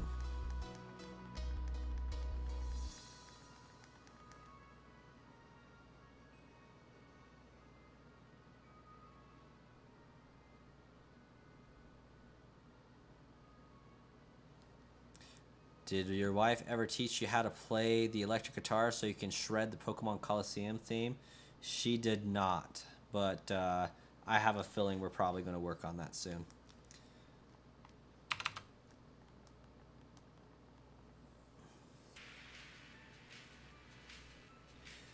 Come to decide that the things that I try were in my life just to get...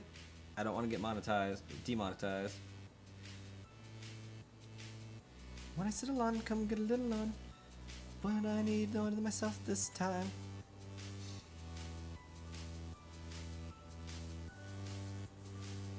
Wookie, I have not ordered a shiny Jirachi plush because it was like $80 to $100. You can play the lake theme whenever you can.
Cubby, there is on Etsy a shiny Jirachi plushie, but it's not a legitimate one.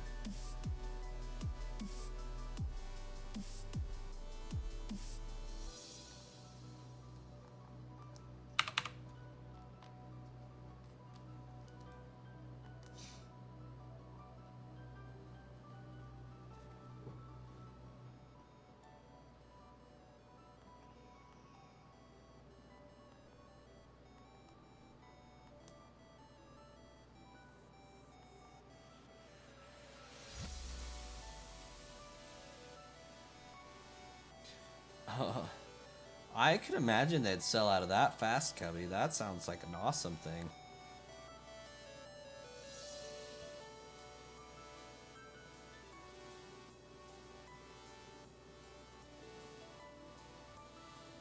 I need to play Undertale.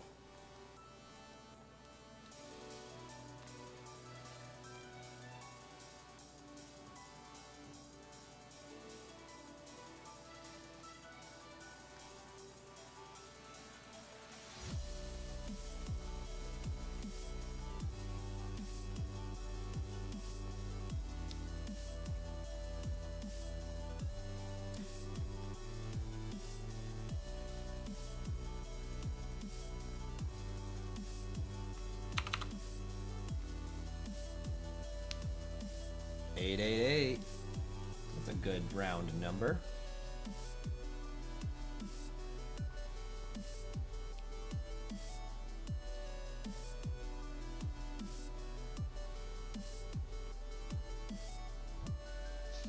Isn't that the catch there, Wookie? Like, it would be so nice to be able to forget a game so that you can replay it for the first time.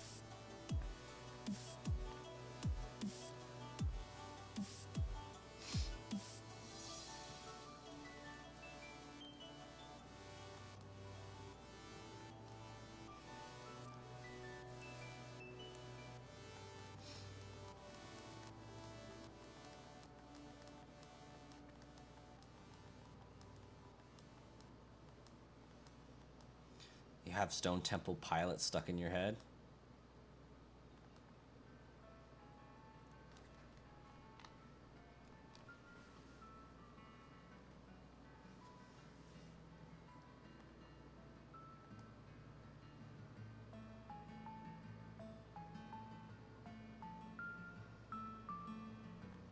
Yeah, definitely restart YouTube if that's the case, Wookie, because that's not good.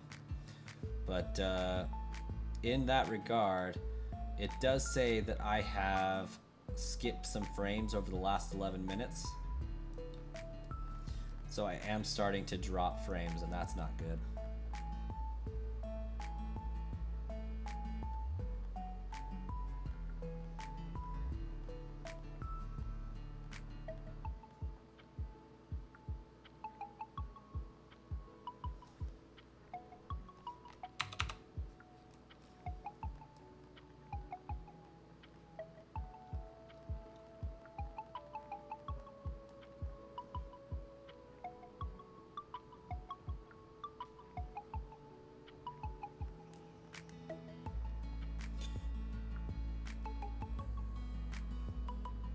Stuck on sands.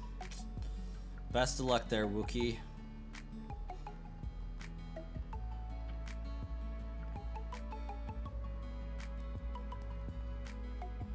Top 5 games that aren't from Nintendo. Skyrim, Fallout 3.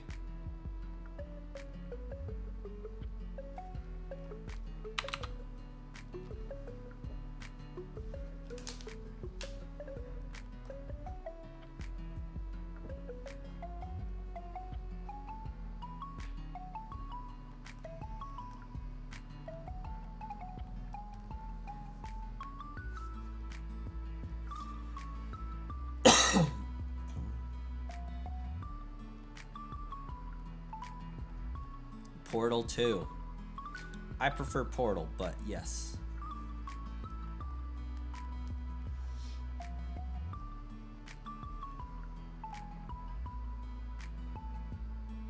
Gamer, you have the shiny event Poipole in your Lost Ultra Sun copy. You had 2 on there with a shiny Lunala, Solgaleo, Tapu Koko. Oh my gosh, Gamer, that's terrible. I didn't really realize that they had a event distribution for shiny Poipole. I thought people had always hunted that one manually with this method.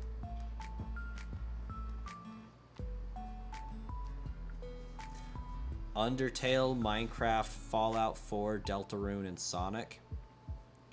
Okay, I can respect most of those. I would say Minecraft is up there in popularity. I've heard good things about Undertale.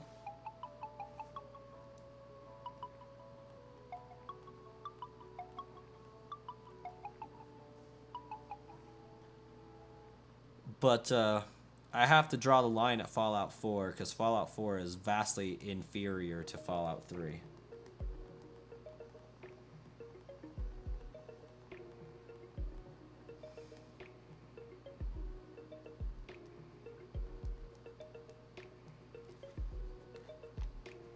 Cubby is not gamer, but is a gamer.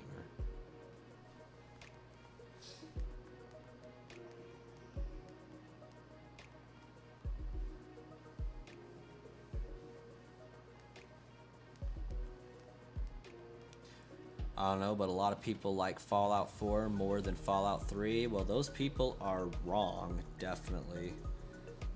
Because the HUD system for Fallout 4 is complete and total trash.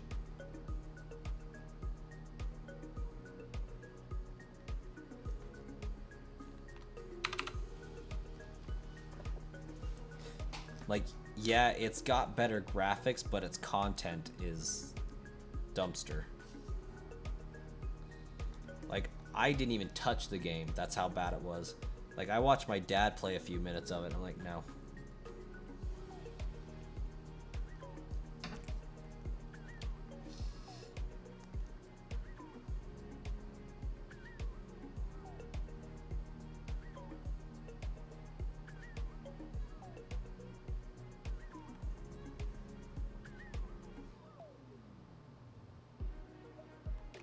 One game that I have that I keep meaning to play is Sakuna of Rice and Legend, just because it looked cute and I want to play it.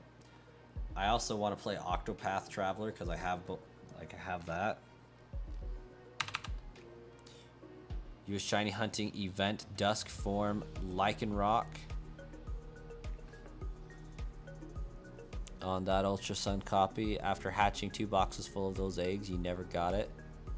Wow. Dang.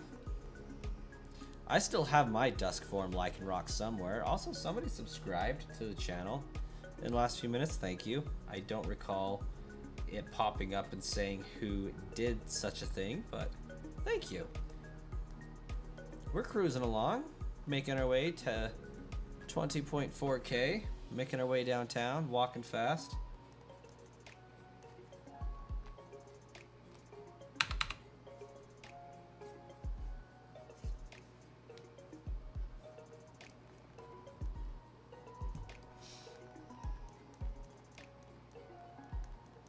Okay, I'm going to try to increase the encounters I'm getting because I do want to end off on 1,000 a day. I'm doing about 100 encounters per hour, so I'm going to try to stick with that.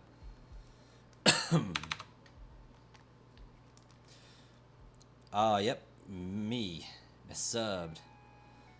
Also, if you want to shiny hunt it, you need a Ditto. It doesn't work with any of the Pokemon. Yeah, that makes sense.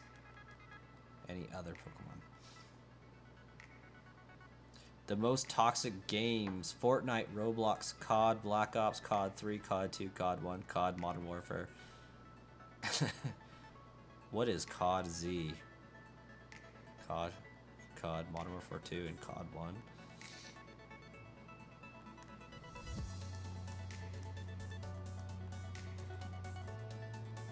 Oh, Cubby, Roblox is like the worst of the worst. Oh, COD Zombies. So, we're not including World at War in a toxic community, because I agree with that. Call of Duty World at War was something else. League of Legends.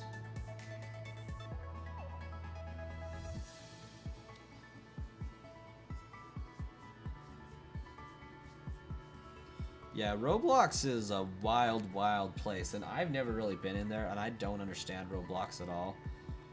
But, like, from what I do understand, like, you enter the main Roblox area, and there are, like, other little games that you can play that people are making inside of Roblox.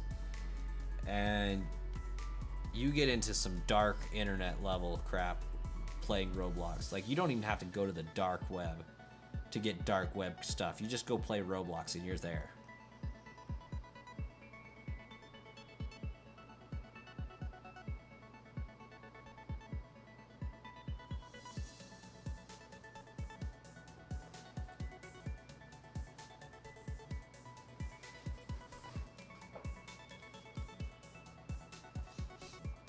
People often send you toxic Xbox messages if you beat them on Sea of Thieves, and sometimes even if you die to them on Sea of Thieves.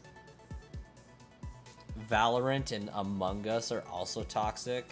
Among Us is toxic? What? Fall Guys.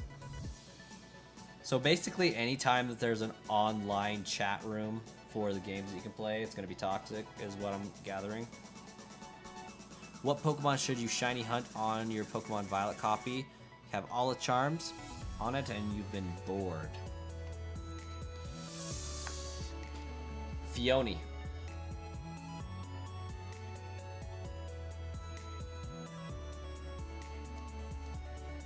Hunt Fione.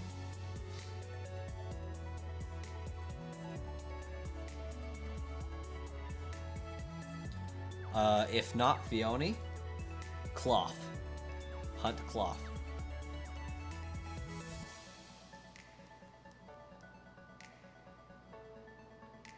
Hunting Rayquaza in Emerald was a good time. I enjoyed that one.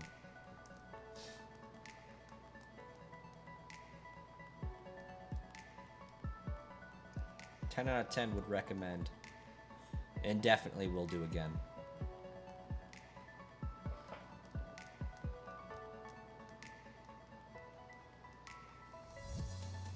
You're addicted to Sea of Thieves? My brother-in-law plays Sea of Thieves. And it's kind of funny because he listed off some requirements to be a partner with them, and you've had to like have a certain amount of stream viewers, you had to have a certain amount of followers, and I thought it was super funny because like I think at one point he was like going for it, and if I would have just turned on the game and played a round, I could have got it because I had all the criteria. You have 3 shiny Dittos already with 4 shiny Eevees and 2 rando shinies, so it's been pretty well. Yeah, gamer, I would recommend shiny hunting a Cloth. Ray's so awesome. I love Rayquaza.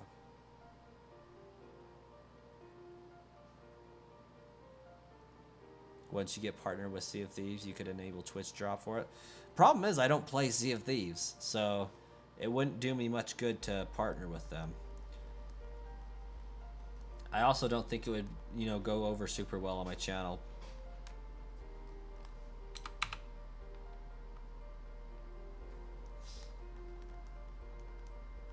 And I don't even know what the benefits of partnering with them are anyways.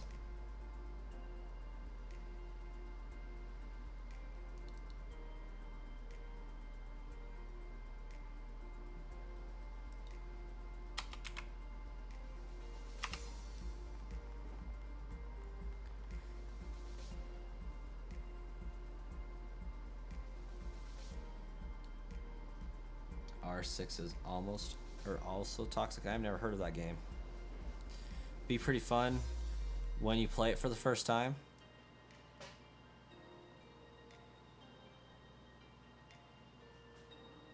Sea of Thieves community is growing ever since they put it on PS5, and the fact that played it and that brought in a ton of players, I believe it.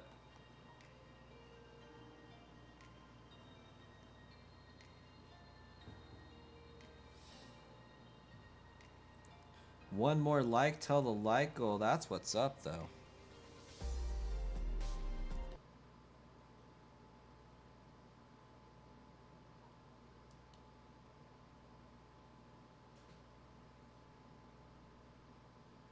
What happened to the music?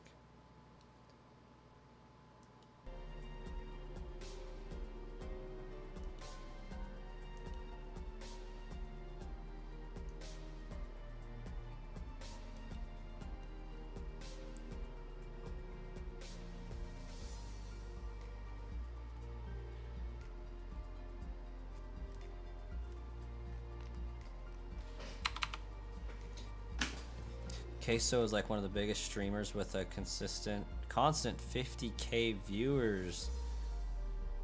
Wow. That's pretty dope.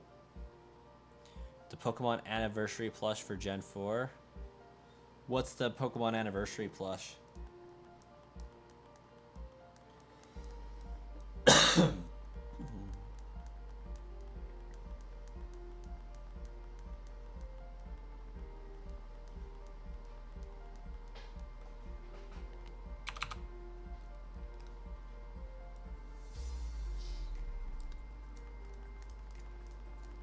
That was indeed a creepy silence. I apologize.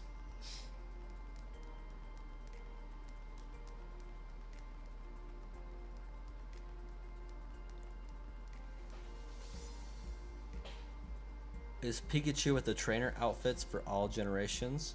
Oh, gotcha.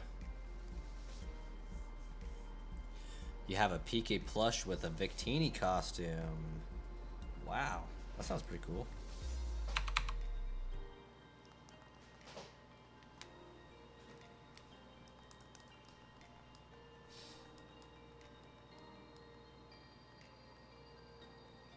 I probably couldn't do an evil laugh if I wanted to.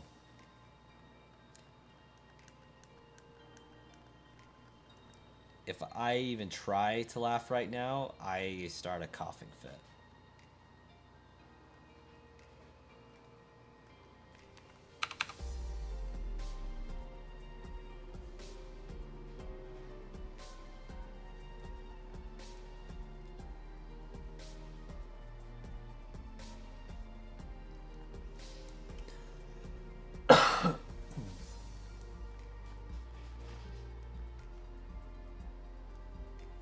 You have the Pikachu Valentine's plush.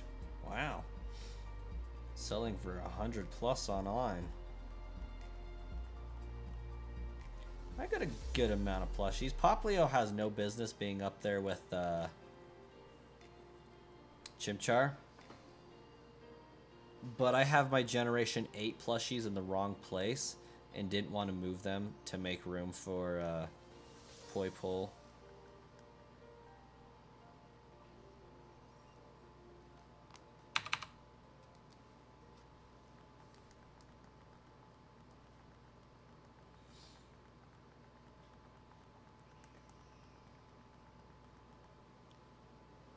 Oh, yeah.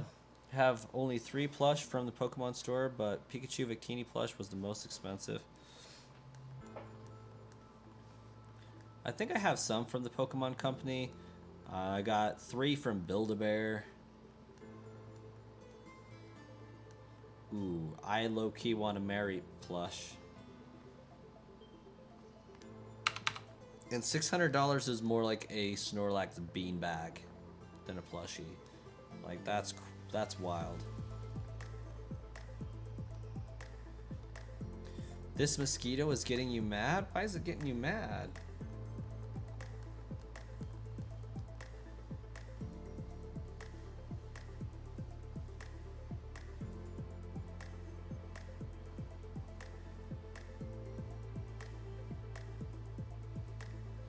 You have a Japanese Pikachu plush keychain? That's what's up.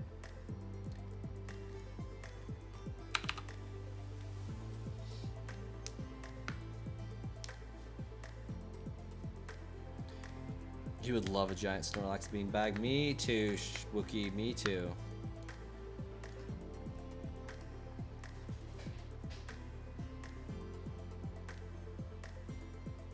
Mareep is baby. I love Mareep. I've always loved Mareep. And honestly, I couldn't get behind Wooloo because Mareep was just so awesome.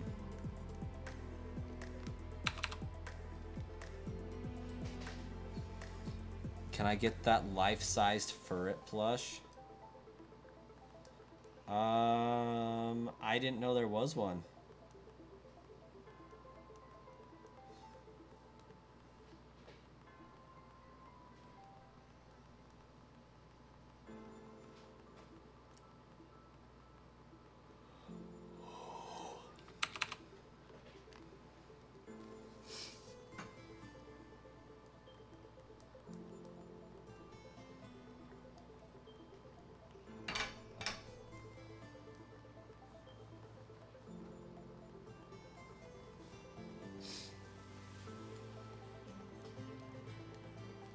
I'm just digging how fast these encounters are going. Like, I don't think I will be getting over this anytime soon. Like, just compared to Jirachi for so long, and then Manaphy for not as long, but still pretty long. We're cooking with these encounters. Like, we have almost surpassed the amount of hours we've hunted for Manaphy. Or the amount of encounters in like a third of the hours. And being perfectly honest, the hours for Manaphy while they were at like 27 were really like adding another 27 to that.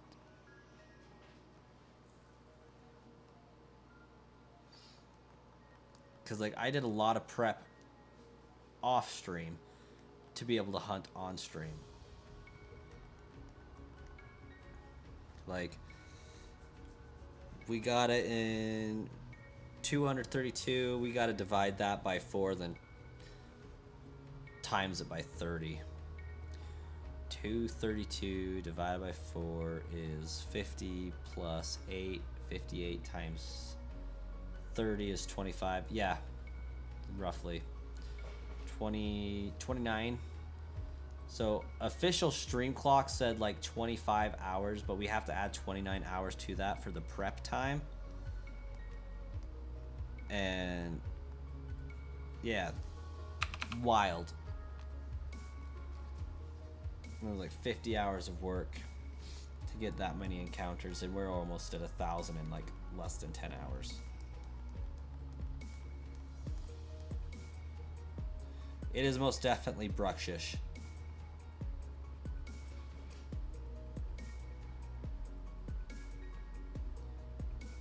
You hope that there's no Espartha merch? Why is that?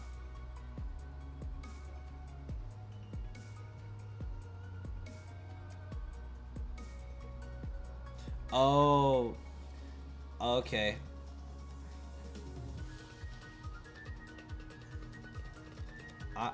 I'm with you there. I hope there's no Espartha merch as well. When I first read Espartha, I thought you were talking about Esper. I'm like, Esper's adorable though.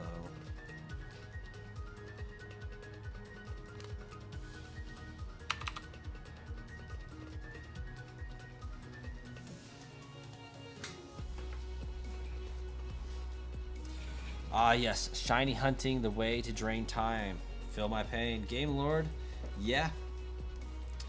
It's a good one, though. Like, I was just telling everybody here how easy this is compared to Jirachi and Manaphy that I just finished. Like, this hunt is nothing. I don't even feel these encounters.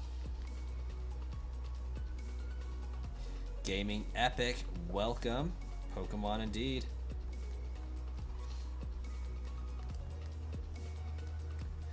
The one and true villager. If it was sold and it is out of stock, then you can find it on eBay, guaranteed.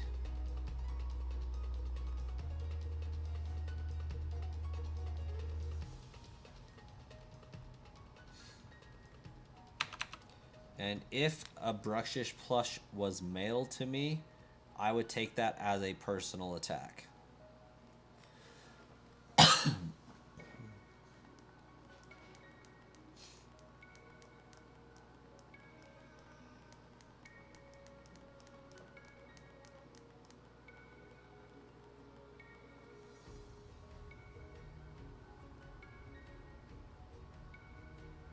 They're probably like 2 plushies, makes it seem like it's on demand. Yeah, basically.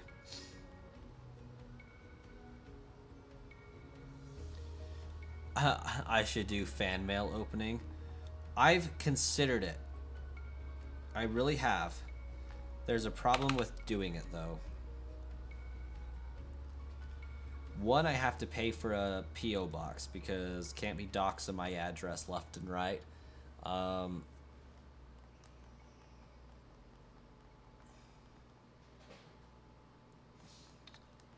But I've thought about it. P.O. boxes are really expensive, though, and I don't know if I could justify the expense for my business and stuff. Oh yeah, I'm sure people would send me some messed up things trying to get it to open.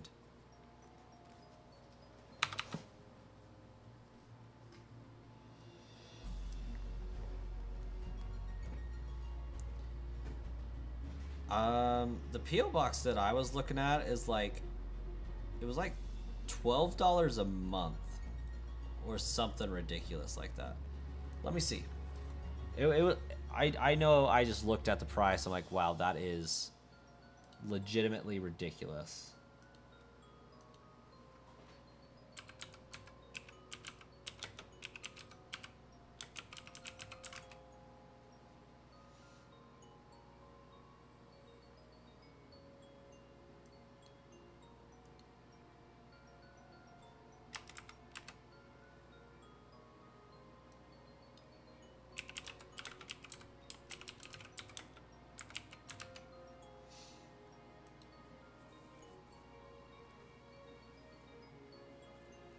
I feel like people would send teddy bears with a camera in its eyes and a tracker inside the fluff.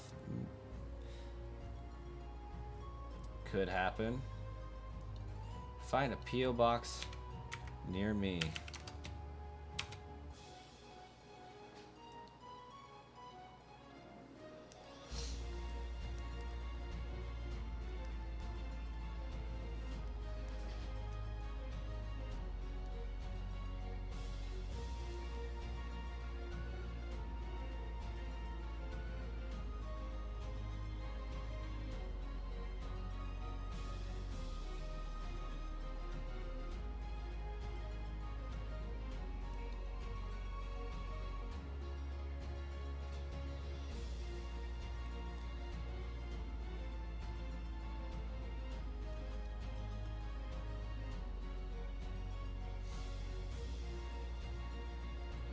Yeah, it's like $20 a month for a P.O. box.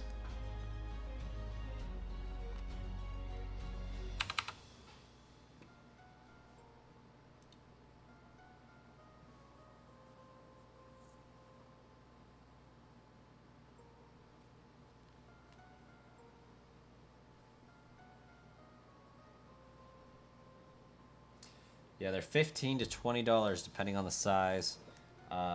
And those are just for the tiny guys.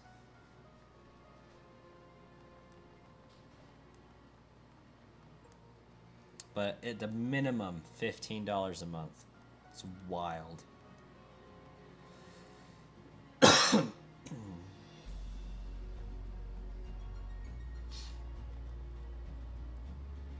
But $15 a month for a place to get mail at? Like, nah. I couldn't. But yeah, I mean it's not bad, but it's not expensive, but for what it is, it's just more than I'm willing to pay for it. Cause I don't think it'll get utilized that much. Cause like I got fans, but I don't got that many fans, you know?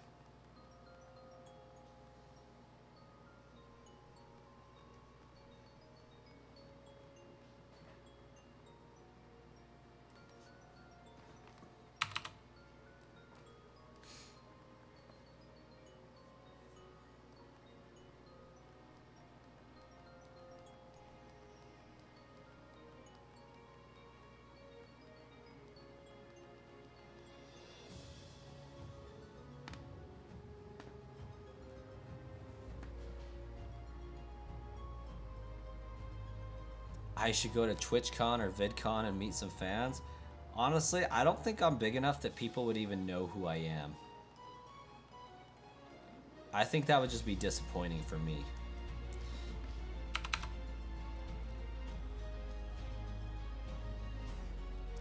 Am I still alive? No, I broke my neck.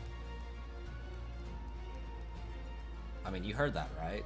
Like, it's very clearly broke.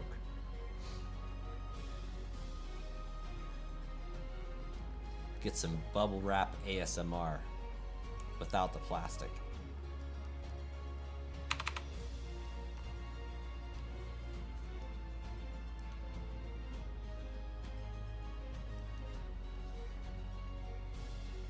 I can definitely rotate my head 360.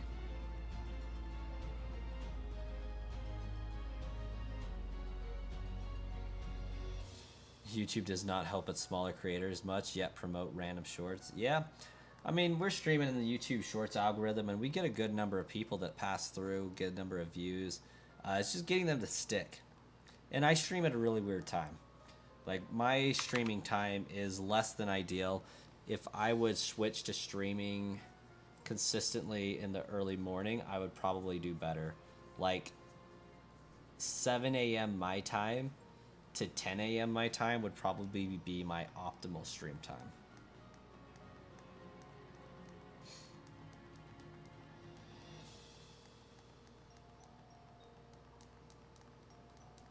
And part of that reason is less people are streaming during that time because they're at work.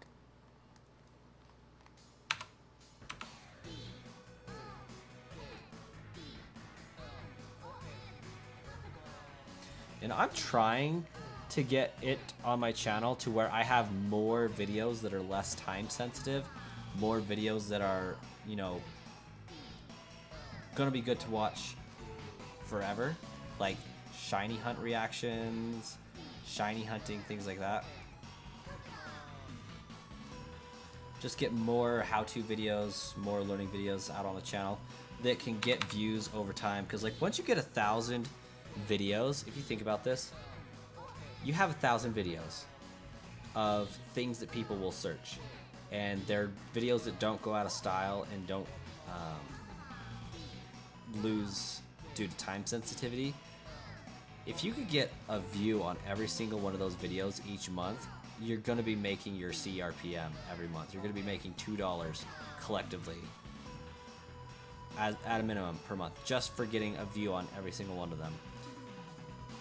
And that's where you get success as a YouTuber, is when people go back to your videos for months and are highly searchable and things like that. Like my most watched videos have been on my channel for a long time, obviously, and they're some of my highest paying videos because they got a lot of views. Mark, oh, welcome. Thanks so much for the kind words. How are you this evening?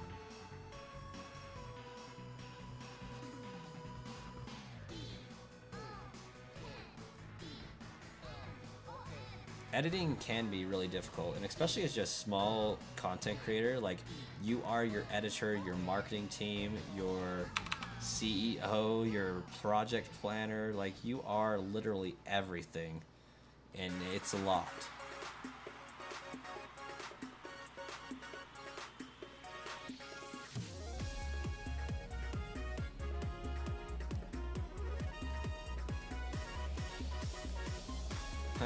Garchomos.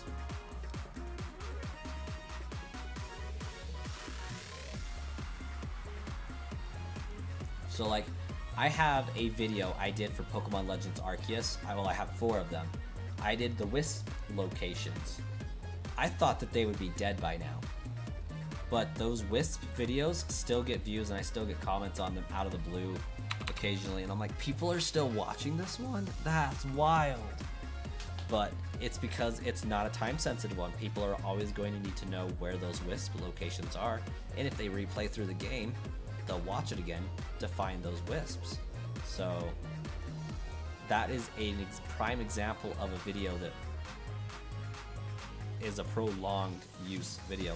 Whereas on my channel, historically, I've done Pokemon giveaway videos primarily, and those videos are good for a week. You know, once I stop doing the Pokemon giveaway, they're dead. Like, nobody's gonna click on them. I need to take them off my channel type dead. So really, I only keep them on for a history of what I've done in the past, so I know what not to do and when to do what I want to do. But I'm starting to get with these. My YouTube ad revenue's gone up this last 2 months with doing these collaboration videos, not because of the people I'm collaborating with, but because I'm doing videos that stick, videos that are searched, videos that don't have a time-sensitive nature. They're things that people can go back to for reviews and guides on how to use them and stuff. Pokemon is a highly saturated niche audience to stream to. It definitely is. I don't know about competition amongst the smaller creators, because I mean, I feel like the competition isn't really amongst smaller ones. I think it's more amongst you're small and these other guys are huge, and that's where the competition is. Like, I struggle with this because, like, why are people here watching my channel versus like that bald gamer, Sauce McGavin, why M&J TV, A Drive? Like, what is making me stand out from among those ones? But or Birdkeeper Toby even. Like, one, some of those don't even stream, so like there's a leg up there in the streaming aspect. Two, some of them don't do how-to videos, so I have a leg up in that aspect, but I've kind of tried to make my channel a little bit of everything. So like M&J TV does, you know, themed videos, Pokemon themes, but like his take on things. I like that. I want to do more of those. Austin John Plays does more how-tos. I love doing how-to videos. You know, Ball Gamer and Sauce McGavin, they stream Pokemon shiny hunting. I want to do those, but I want to have more videos on my channel in the future where I'm doing a shiny Nuzlocke, I'm doing a Nuzlocke, I'm doing a shiny badge quest, things like that. And those are things that people can go back to that aren't just streams. They're going to be actual video content. I would love to actually do some tournament type stuff, like shiny hunting races that are official. Like, I would like to be invited to do a shiny hunting race with people. You know, who can get the shiny the fastest, or who can get the most shinies in a set amount of time. I actually raced another content creator who's smaller than myself by a large margin.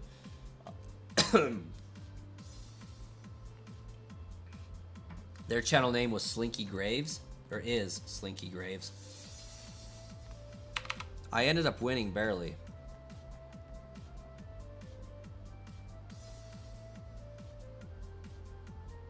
Greetings, Pokemon fans! That?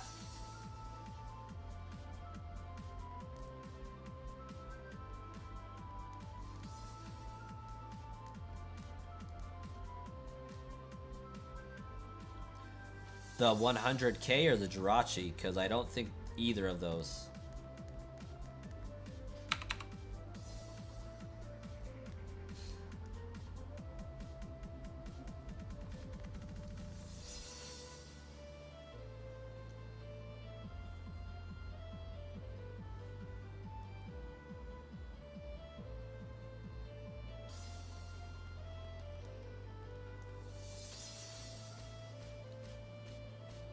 The only thing that you feel like you're missing in the streams is something like minimalism.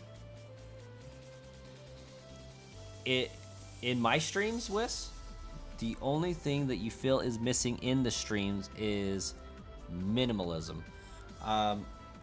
Expand upon that, because I am curious to know. I don't think I'm processing minimalism how it's being meant.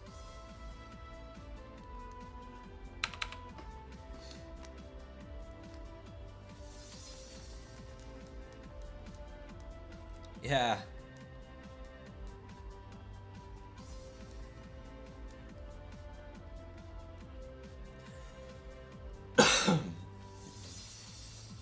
I imagine it's even harder with the language conversion. Iconic intro. I think you might be right there, Wookie. Definitely something I've been trying to pin down, both intros and the community name, which I've kind of decided to go with the Brass Coin Collection on that one.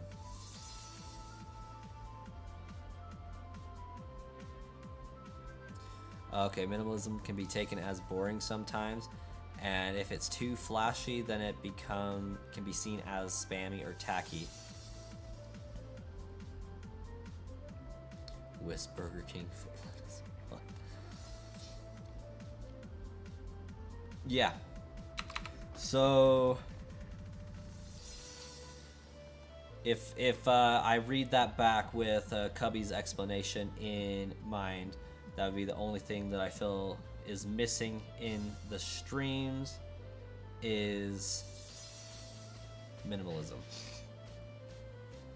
And you are referring to my stream specifically in that, right?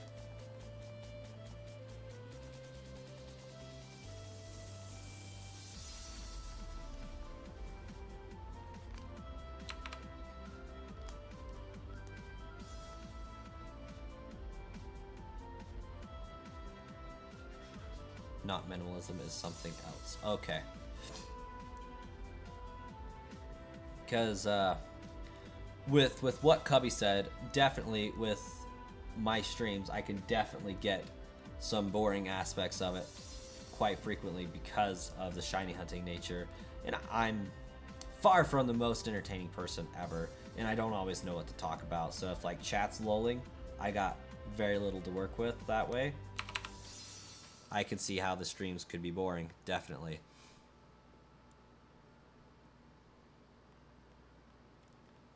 But I definitely don't work on the side of flashy. It's just not my style.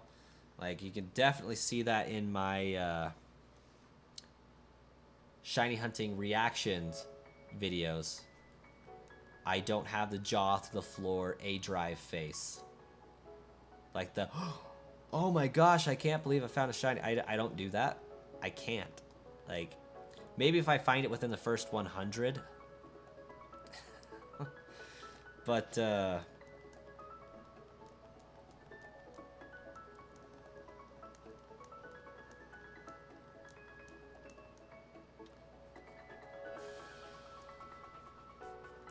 3 action.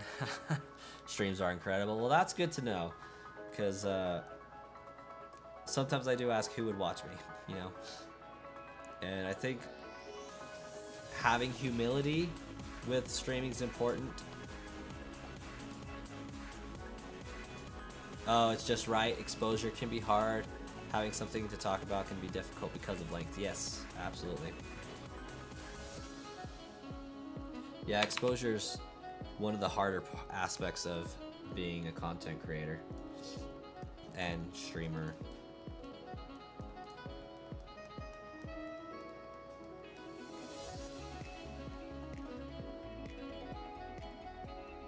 Oh, more like the aesthetic. The aesthetic? Like the look, the feel, the vibe?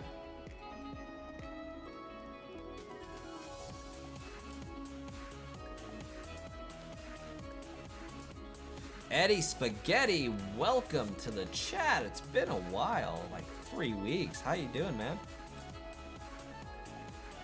You will admit you got a little bored during the Jirachi time because the scenery wasn't great and the paces where you walked around in it. Honestly, Wookie, I was bored in the Jirachi hunt. Like, the Jirachi hunt still kind of gives me nightmares sometimes. Taylor X Games, welcome. Got mine within 5 days. I assume you're talking about a shiny Poipole. That's awesome. We're just at like 9 hours, 40 minutes of hunting. So, we're not doing too bad on time. The format, layout of the stream. Gonna be honest. Got my idea for the layout of the stream from Sauce McGavin and That Bald Gamer, and haven't looked back. Short streaming is working for us. I may return to vertical streaming or, you know, horizontal streaming at some point, but I'm digging the shorts streaming format. It just works.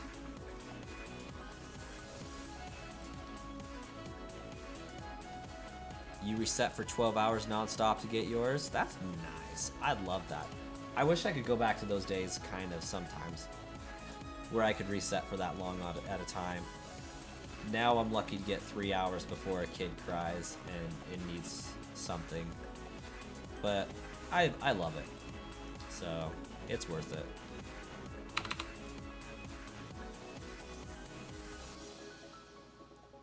Hey, no worries, Wes. I appreciate the help. I appreciate feedback. I like knowing how I can improve, because it helps, you know? Improvement is great. School kept you super busy. I've been good. Finished my coding class. Just waiting for a certificate now. Waiting to make sure I passed it, really.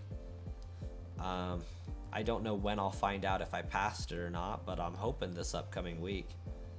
But Streaming's going well, work's going well.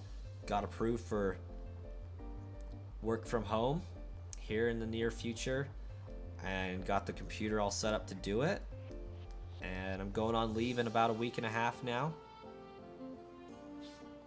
Oh, 2 weeks really, but so I'll be sitting pretty. Have a baby on the way in just under 2 weeks, so we just hit the 1,000 encounters mark. Doing good.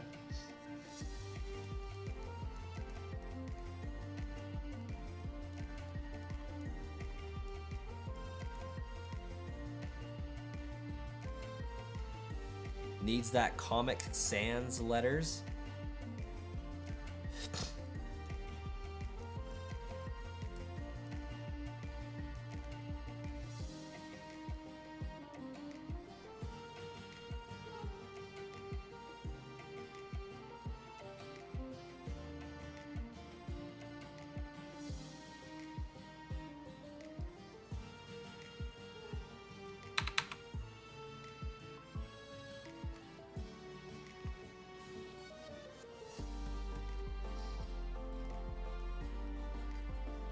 Maybe more organization.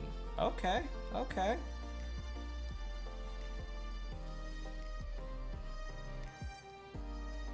Yeah, that would go in with the layout.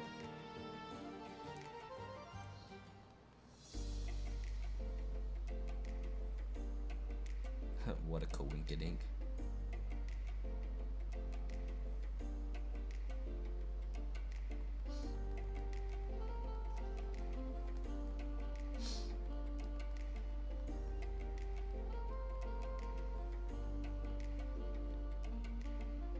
Oh, I also need to update something.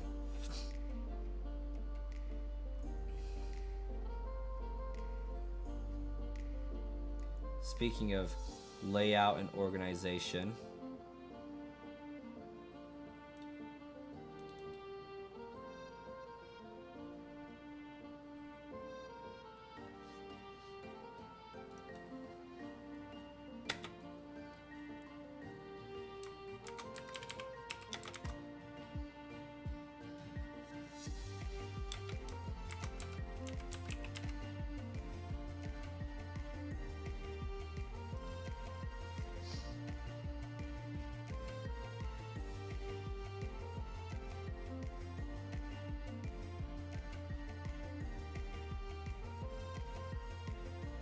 probably not that stacked.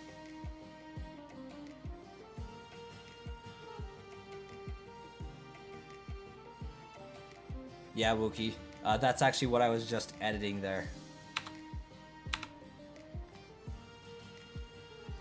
It is down at the bottom of the chat. Barry B. Benson. With that name, I don't have enough room to put Cubby's name, but we'll know. We'll know. Amy, yes, I have watched 7 Deadly Sins. Meliodas is hilarious.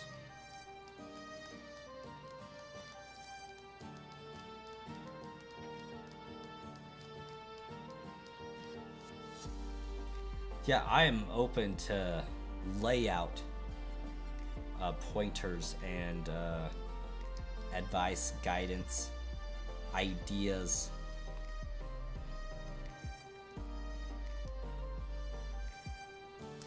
Yeah, Meliodas is like the biggest pervert in like the most innocent kind of way.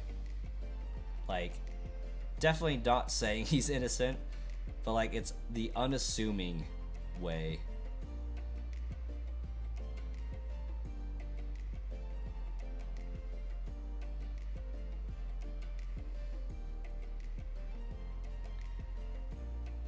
I'm not sure how many characters. We'll find. We'll check it out.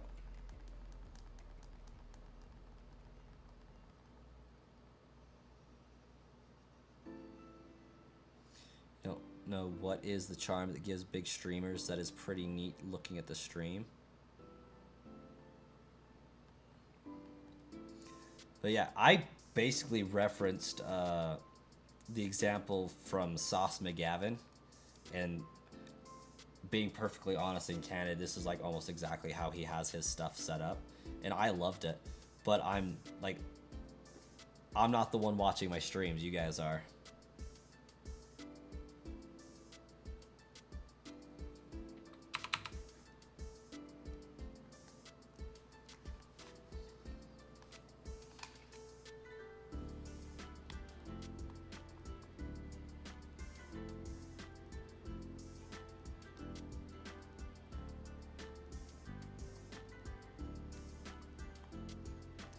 Oh my gosh.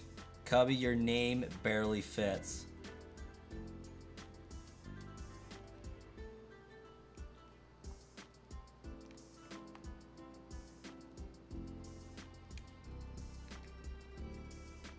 Okay.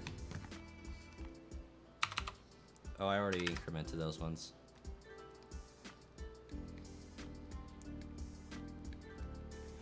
That bald gamer, for example.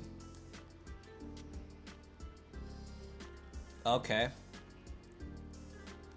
So, with taking that bald gamer stream setup into consideration, and maybe a little bit like that, are we talking just setup, or like the things he does with his like Piplup party and the Rowlet rave type stuff, like the extra sound stuff that he has going on in addition to?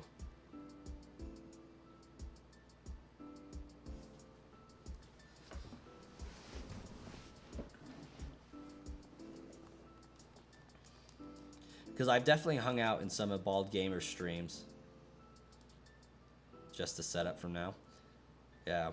I think his is pretty similar to mine, or at least mine's pretty similar to his, but I'll have to take a closer look at his and see what's going on. Oh, maybe the background, like the things going on behind me. Because I know Bald Gamer has a lot of like hotkeys and buttons that he can press that does things on the stream on the fly, and I don't have those set up. I also know that his setup behind him, like the posters on the wall, the LED lights going on, the shelving units that he has. Mine's definitely a lot more bland, a lot less going on.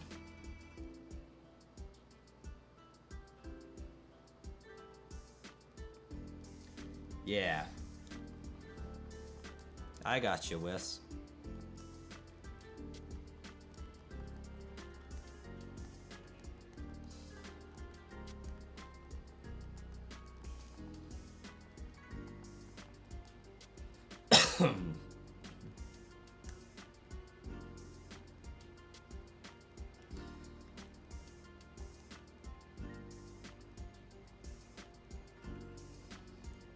So, I guess the question to follow up to that at this point would be, should my background in my stream setup be more like his, or is the minimalistic design of mine better?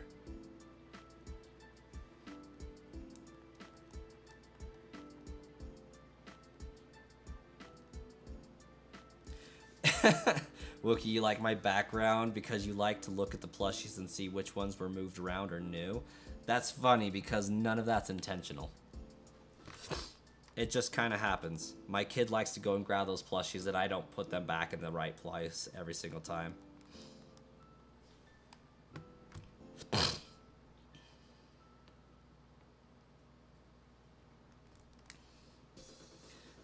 And my line of questioning isn't as an attack or as a defense of myself. I am asking because I genuinely want to know what people are thinking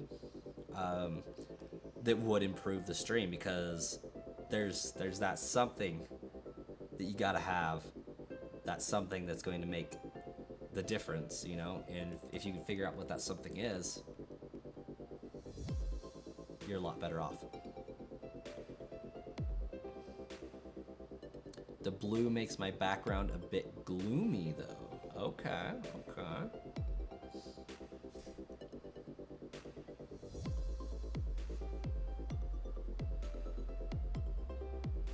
Oh, gotcha.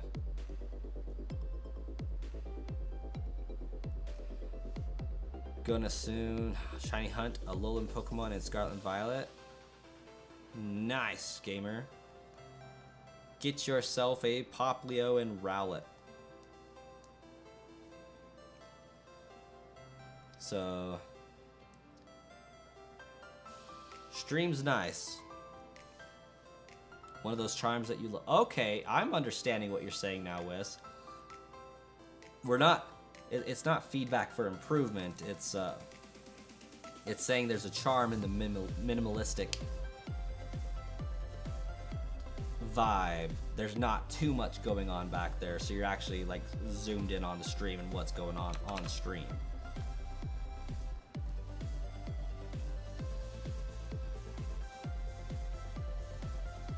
Move the chat a bit to the left. Oh, yeah, because of the off-centeredness of it now, because of the names and how that works. Yeah, chat's a interesting thing to get right. Getting near the thing. Okay. Okay.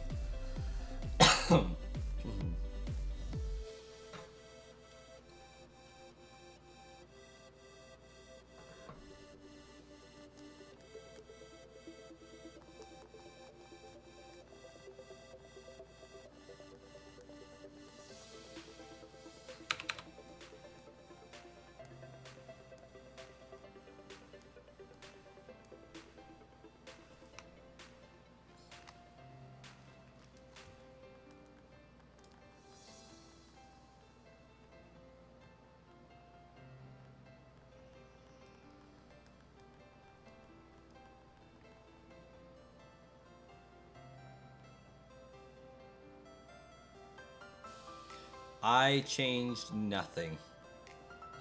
And Wookiee, a lot of it has to do with how long the people's names are and how long their message is. And that will drastically alter, you know, where it shifts in spaces, things.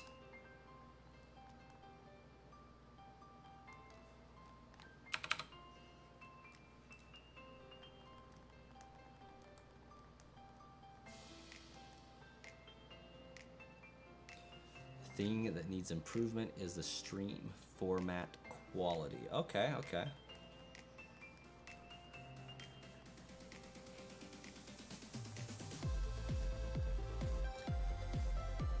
All right. I think this is going to be the final clarification question on that, Wes. Are we saying it should be more like bald gamers or less like bald gamers?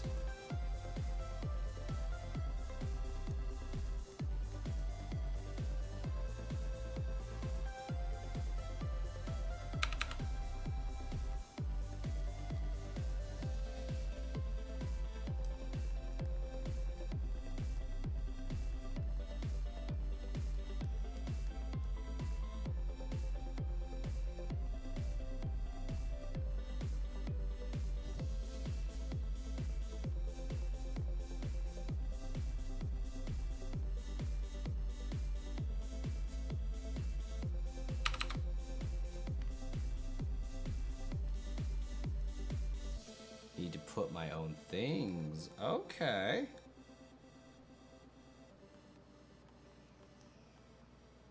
Be less.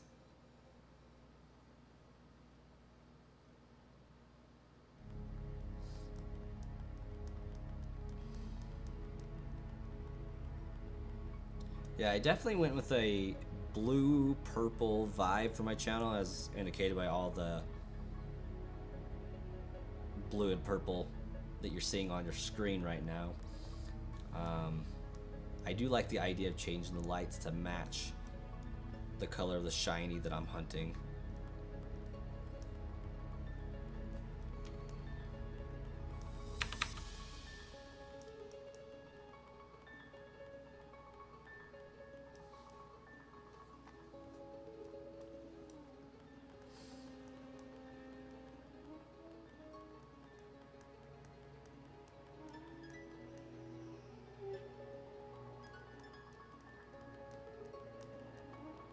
Initially, it started out that I had like red lights up top, blue lights down at the bottom, and I let the middle lights kind of blend into a purple.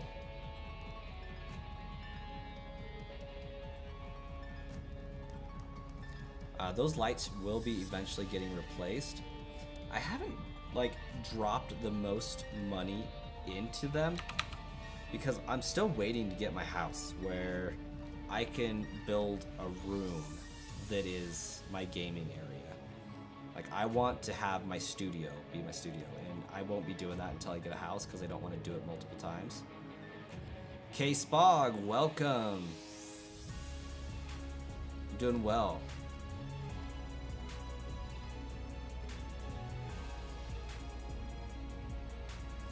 Oh no, Whis, that actually wouldn't be very complex at all.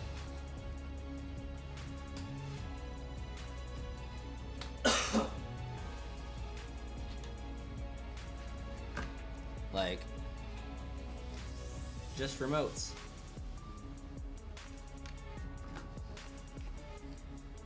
Just remotes.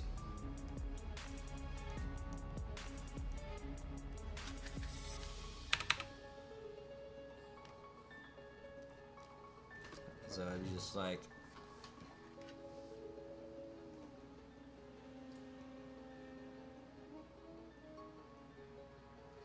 maybe this is better.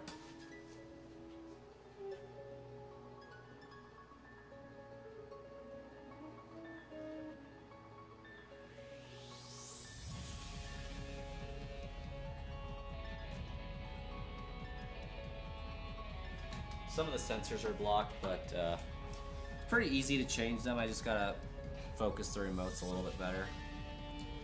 Problem with these LED lights is that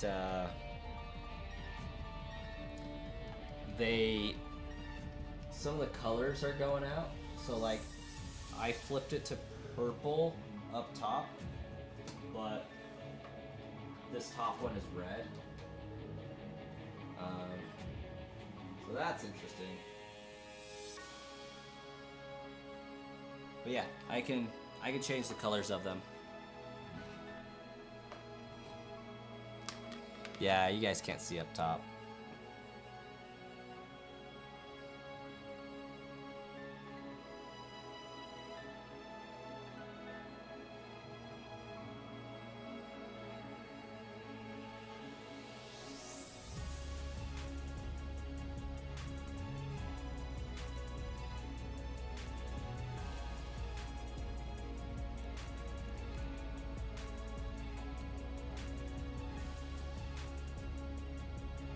Where did I put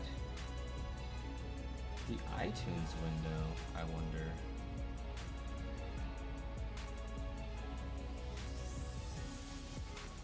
There it is. Now you can kind of see up top a little bit.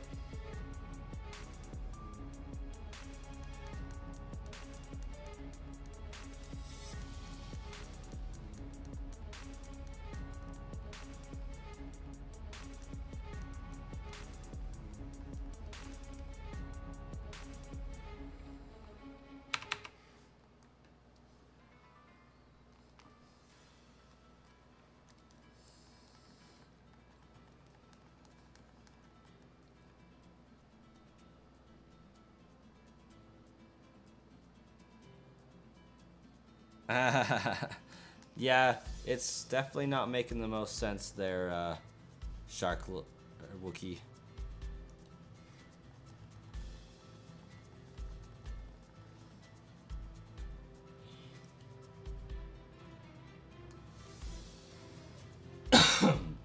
But truth be told, it's 2 o'clock in the morning. I don't intend to stream much longer, if any at all. I just feel kind of bad at this point, dabbing out while Whis is away, so we'll wait for them to return. And oh, there they are.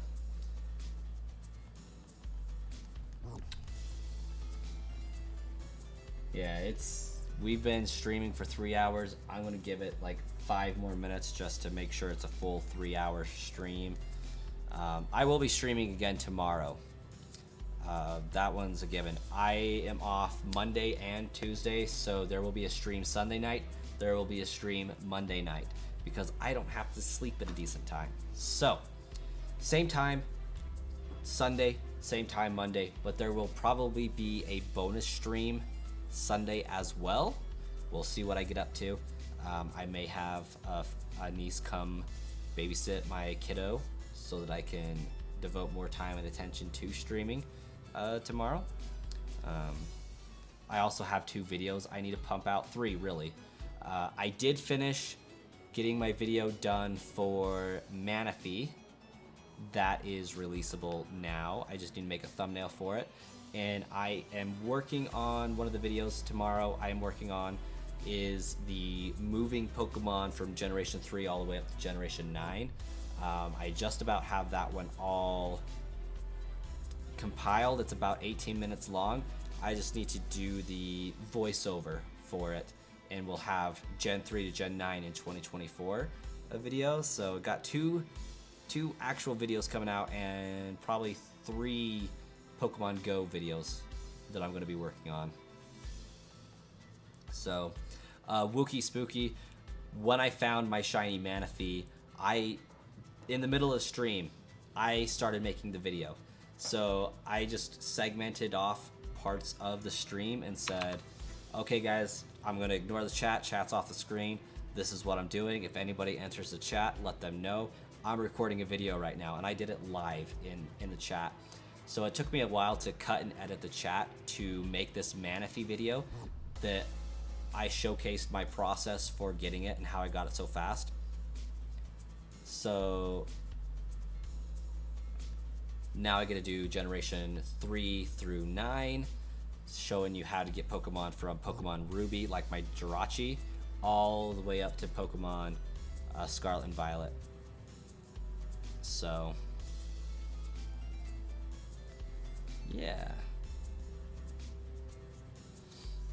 No more Gengar hat. Gengar hat is up top, airing out. It smells like smoke right now, so Mew is wearing it. But we went and made food with a campfire, and it got smelling like campfire smoke, so I haven't worn it in a while. But it'll return. It'll be back eventually.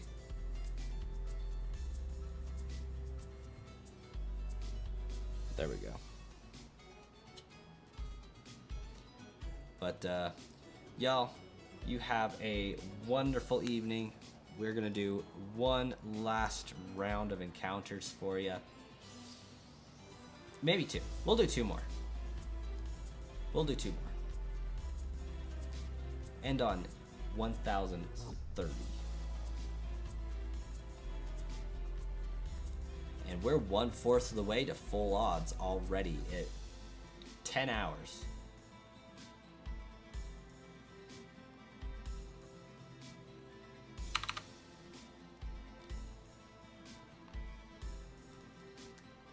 Every good thing ends. Yes, it do.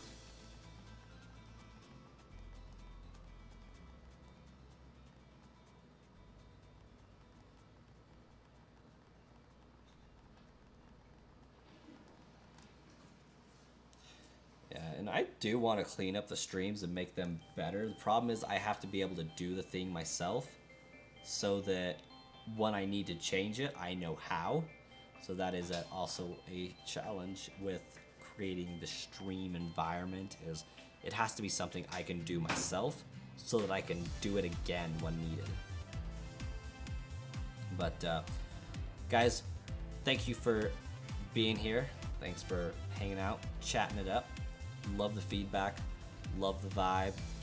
You guys have a wonderful evening. We'll catch you tomorrow at least 11:59 p.m. Might be earlier. And I might get one during the afternoon, who knows. But next official stream tomorrow at 11:59 p.m. And we'll see you guys later.